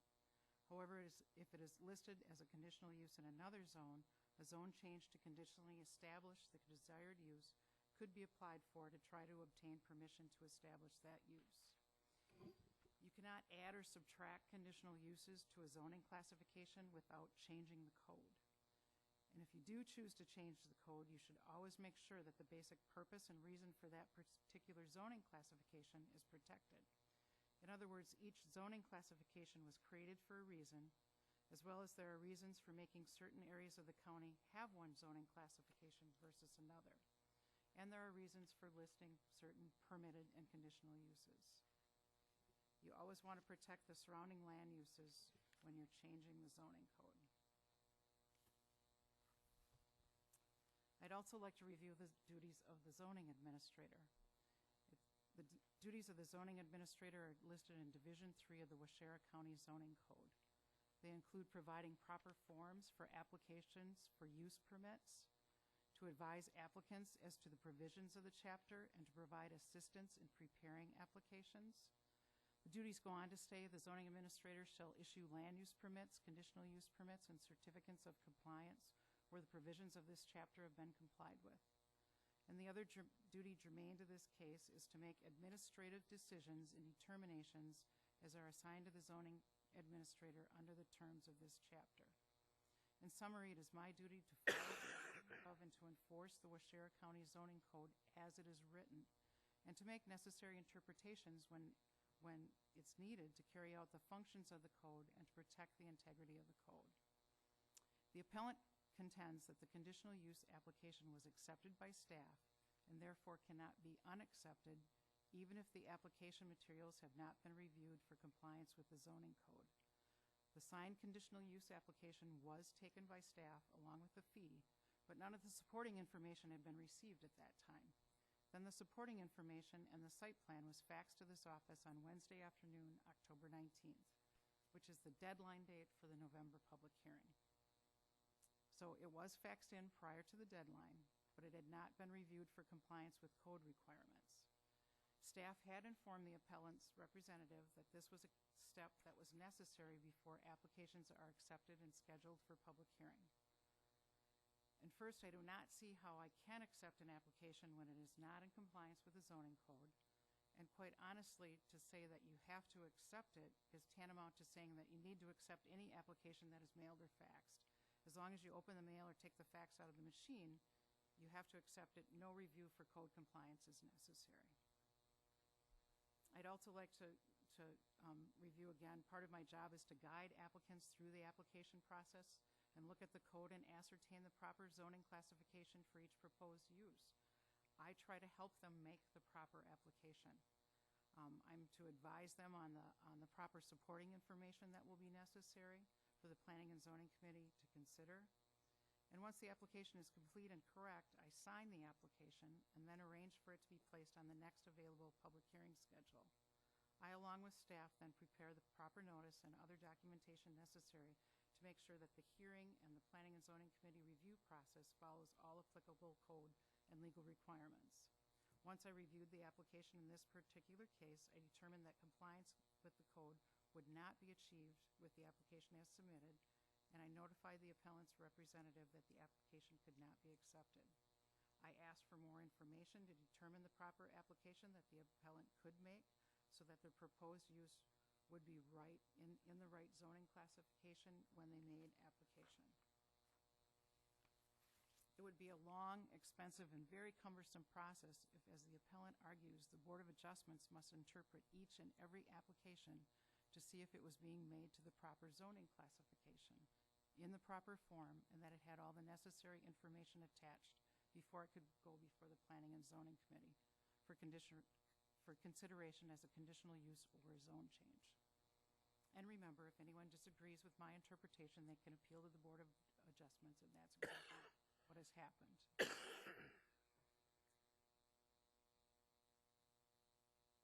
The zoning code and state statutes define the duties of the Board of Adjustments as well as the Planning and Zoning Committee, and Ruth alluded to this.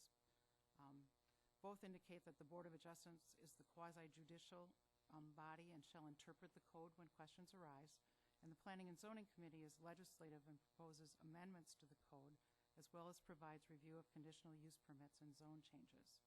So it is apparent to me that the Board of Adjustments is the proper body to hear this appeal. I would also like to assert that I have the authority as well as the duty to interpret the code and to guide applicants to that process necessary to get their approval for their proposals. If there is disagreement as to what the process entails or what the permit should be, then an appeal, again, is the proper avenue for that. So this summarizes the first part where whether I accept the application or not as submitted, and why I think an appeal to the Board of Adjustments is the proper remedy in this case. I will now explain why conditional use permit application for a home-based business in the general ag zone is not appropriate, and why I did reject it.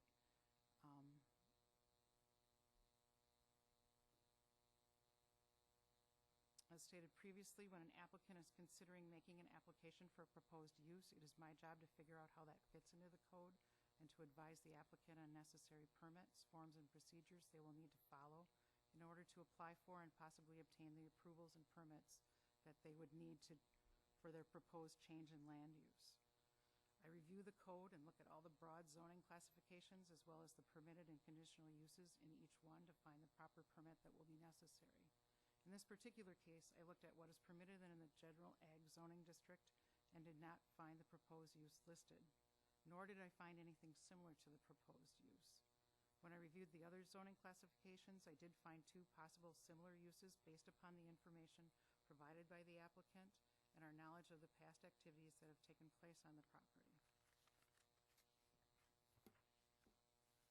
My interpretation from what I know of the ongoing business activities that have taken place without permit and from what the applicant's representative describes in the application materials are that the proposed use is either a commercial recycling operation, which is a conditional use in the general manufacturing zone, or it is a salvage yard, which is a conditional use in the intensive manufacturing zone. The entire scope of the operation is not outlined in the application, but it appears that there is metal recycling, sorting, dismantling, or cutting that needs to take place. And all of these items fit under the definition of a salvage yard. If the applicant had an operation that sorted already dismantled or mechanically separated materials, it might fall under the commercial recycling definition, but even that is a conditional use in the general manufacturing zone. The applicant maintains that the operation should be considered a home-based business, which is listed as a conditional use in the general ag zone. And my argument for not agreeing with this interpretation follows. But I was going to reread the home-based business, but I think that's been covered. But it does list things such as construction, excavation, landscaper, plumber, electrician, and other family-run contractor operations. All of these operations typically have most of the work taking place off-site, and the home-based business location is for the storage of some materials and their vehicles and stuff. Also listed are minor vehicle repair and body work, small engine repair and sales, small truck and trailer terminals, minor welding and fabrication, storage, sales, and assembly, vehicle towing services, internet-based businesses, commercial storage facilities, and other similar family-based businesses where the business is incidental and subordinate to the residential use, and where the business conducted would not detract from neighboring land uses, would not pose a threat to public safety, health, or the environment, and where such business can be conducted in such a manner where it would not prevent the property from converting back to strictly residential use if the business were to be abandoned. As you can see, there's no mention of salvage or recycling. There really isn't, anything that's even similar to that in the selected conditional uses for a home-based business. But it is specifically noted in other sections of the code in different zones. Additional reasons that I think it's not a home-based business is a home-based business must be clearly incidental to the principal use of the premises, and I don't really see this type of operation as being that. It appears to me that it is the main focus of the property rather than incidental to the home. Such use is to be established on the same parcel as the operator's home, and again, this is not the case. The operation is taking place on a parcel with a home, but is not the business operators. Their home is on a separate parcel a short distance away. And other facts that I dispute in the application are that this is a family-run business and not commercial. Anytime you have employees entering a premises or building, commercial codes must be met. And it is still a commercial enterprise when being done for profit. This is true even if there are only family members, as the testimony was tonight. So I think it's misleading to say that this is not a commercial enterprise when it clearly has employees and is being done for profit. In closing, I'd like to point out that in order to comply with state laws, federal regulations, other codes, permits must be obtained and operations must be performed to safeguard the employees, the environment, public infrastructure, groundwater, all of those things. And salvage yards and commercial recycling operations generally require review and possibly permits from DNR for air and water quality purposes. And if there are employees, OSHA would certainly be another possible contact to safeguard the employees. And there may be others that I'm not aware of. I'm not aware of all of the other things that you need to, all of the other agencies that you need to contact when you establish those. So there are many reasons why I don't believe this qualifies as a home-based business in the ag zone and should instead be considered a conditional use in one of the manufacturing zones. I think it is well within my authority as zoning administrator to guide applications to the proper application, to accept or deny permit applications so they are in compliance with the code as it is written, to ask for more information so that the permit application is being made correctly, and to interpret the code so that proposed uses are being proposed in the proper zoning classification and with the proper permit applications. Again, I think if it had to come to the board every time that an application was made, we'd be spinning our wheels. And, finally, I'm not sure this is all that germane anymore, but you can call it whatever you want. But when you have sorting of recyclable materials, it's a commercial recycling center. And when there is active salvaging of metal taking place, it's a salvage yard by Waushara County Code definition. And that is what the application materials submitted by the applicant indicate to me. So the proposal needs to have that conditional use in one of the manufacturing zones. I'd be happy to answer any questions you have. I have a lot of questions.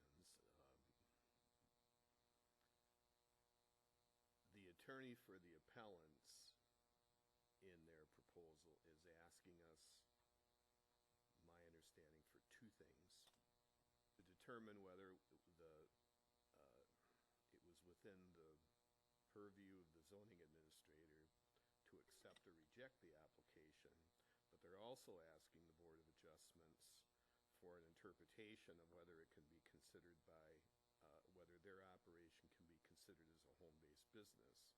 But based on Corp Counsel's, who's representing the zoning administrator, it's my understanding that she's saying all we have to act on is whether or not it was within the authority of the zoning administrator to reject the application, not to make a determination of whether or not it should be a home-based business or a zone change. And that there's a difference between what the attorney is arguing for the appellant and what the Corp Counsel is saying representing the zoning administrator. And I'm at a little bit of a dilemma as to exactly what sort of action we need or should take. And I don't want to put our legal counsel on the spot. It may be necessary because of this difference in what's being requested that we may have to table this application until we consult with our legal counsel. But I would at least ask our legal counsel, what exactly are we supposed to act on? Well, I'm not completely familiar with your process here in Waushara County. My understanding is at this point we're taking testimony and then there'll be a business meeting after this where we're going to consider what we're going to do with, well, the variances, but also with the appeal taken here. I would refer you to, I guess, Division 3, Section 5806, where it talks about, this is the section of the code that lays out how appeals to the Board of Adjustment work, okay? And it says that appeals to the Board of Adjustment may be taken by any person aggrieved or by any officer, department, board, or bureau of the municipality affected by the decision of the building inspector or other administrative officer. I think that there are two issues here. The first is whether or not the zoning administrator had the authority to reject the application outright. That's decision one, and that would be the first thing that you need to determine whether or not that is within her power to do. I think there's actually a second question that if you decide that she has the power to reject an application, you need to decide, because she also made a determination that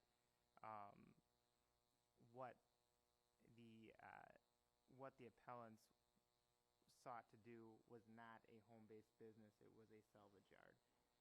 That is also a decision that she's making, and if you decide that she had the power to reject the application, I think you also have the authority to review the basis that she made that decision, which would also then include her finding that what the appellants were seeking to do is actually operate a salvage yard and not operate a home-based business.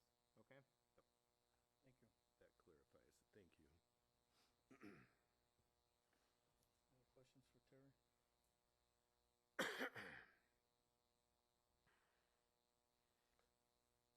The appellant made a statement that the application was rejected because it was not complete.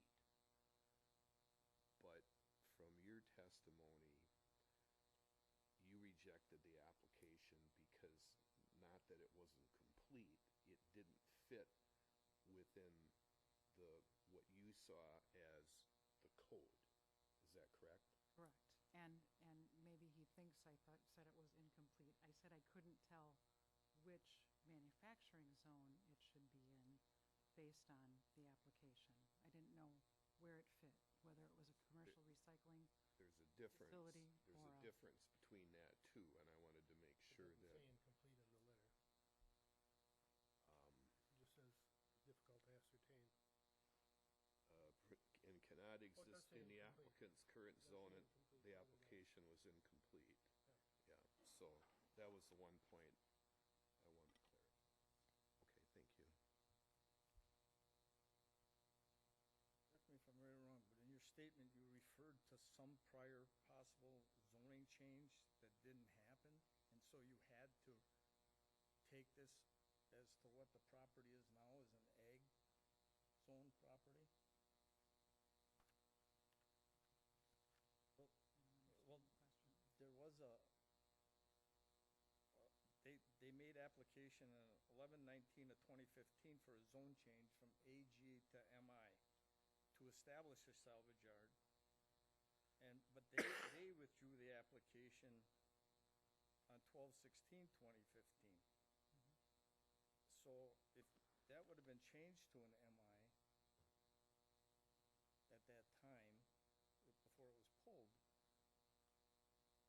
the business could have been in there, but they're the ones that pulled the application for a prior zoning change. So there was no decision on your part to not let them change the zoning change. Is that correct? Well, no, the zone changes are heard by the Planning and Zoning I Committee. I understand wouldn't that. have decided that anyway. I understand that. But they withdrew it, so there was no zoning for a commercial business in the ag at this time with what they wanted to do. They, I mean, it's zone general ag, so that's the zoning I have to look at to determine whether it's a conditional use application is appropriate or whether it needs a zone change. But there was no decision made on that by the zoning board. Correct. 'Cause it was The application was withdrawn.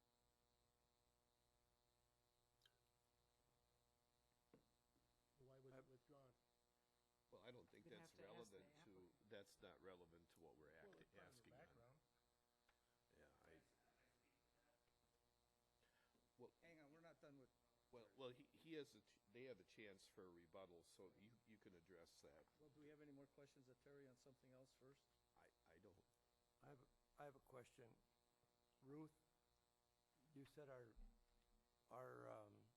duty here is to decide whether the zoning administrator made a decision within her realm of duties.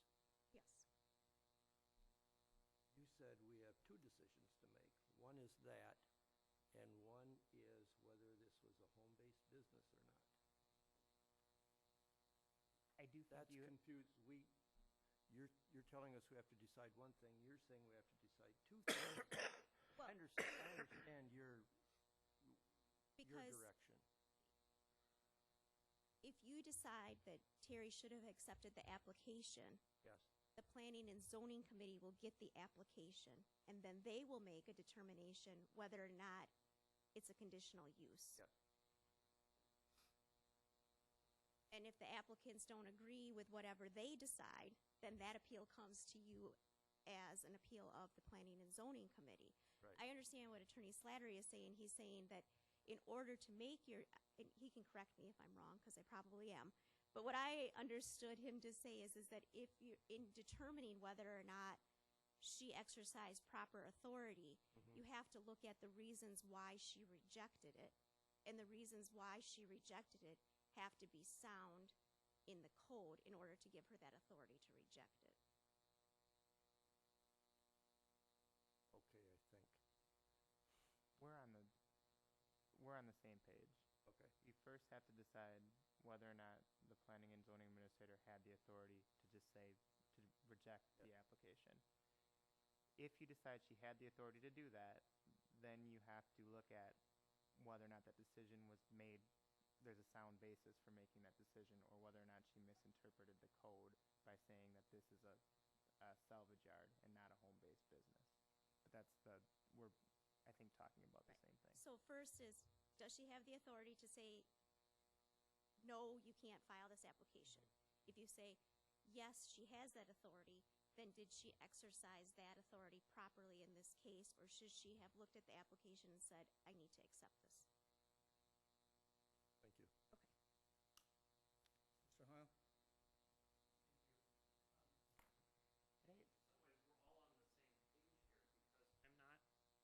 I'm not saying that the zoning administrator does not have the authority to summarily reject an application if the application on its face is asking for something so unreasonable that it doesn't fit within the purview of the code. Okay, and that was my extreme example of the airport in a residential section. Now, obviously that turns into a gray area, but what the applicants here are proposing is that we do have within the ag zoning, within those conditional uses, we have a number of things that are not so unlike the operation they're proposing that it would be outside the realm of possibility for planning and zoning to approve it. There's even, it's in the code, but you could even have an operation of hazardous waste disposal, processing, storage, transfer, things like that. That's one of the conditional uses. Farm equipment, sales, service, that's not so far removed from what they're doing. They're dealing primarily with farm implements. And the other point I would make on that is that in terms of going to the reasonableness of it is that planning and zoning would have some of the confusion here was when I was speaking of you guys, I meant the county, not necessarily this board, but planning and zoning would have the authority to put appropriate conditions on it.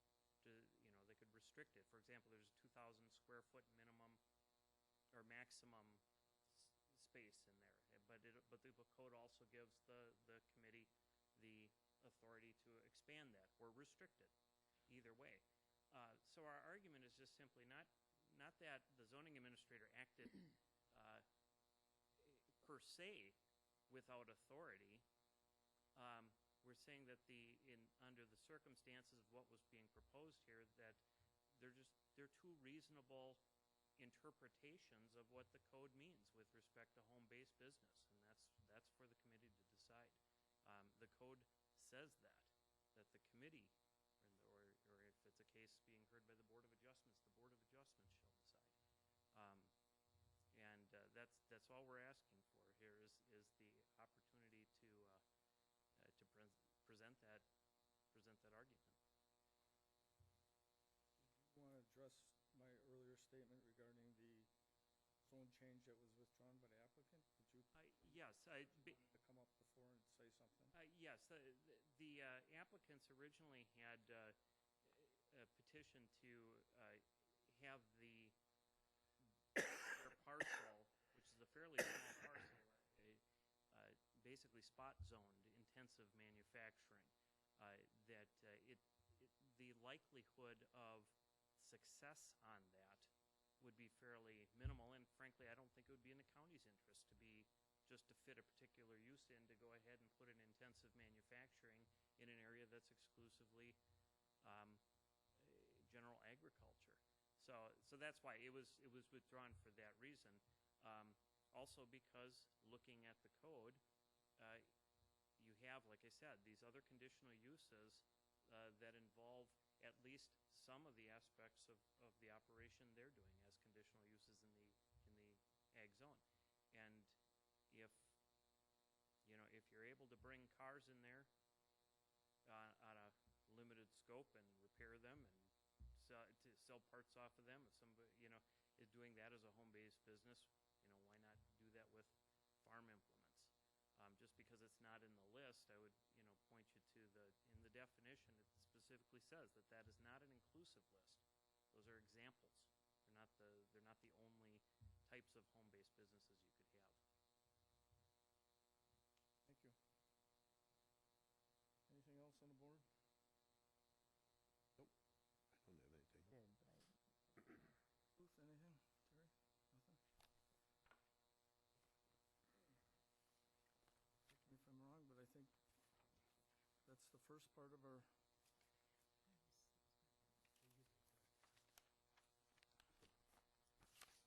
that concludes the first part of our process here tonight. Public hearing part is through, completed.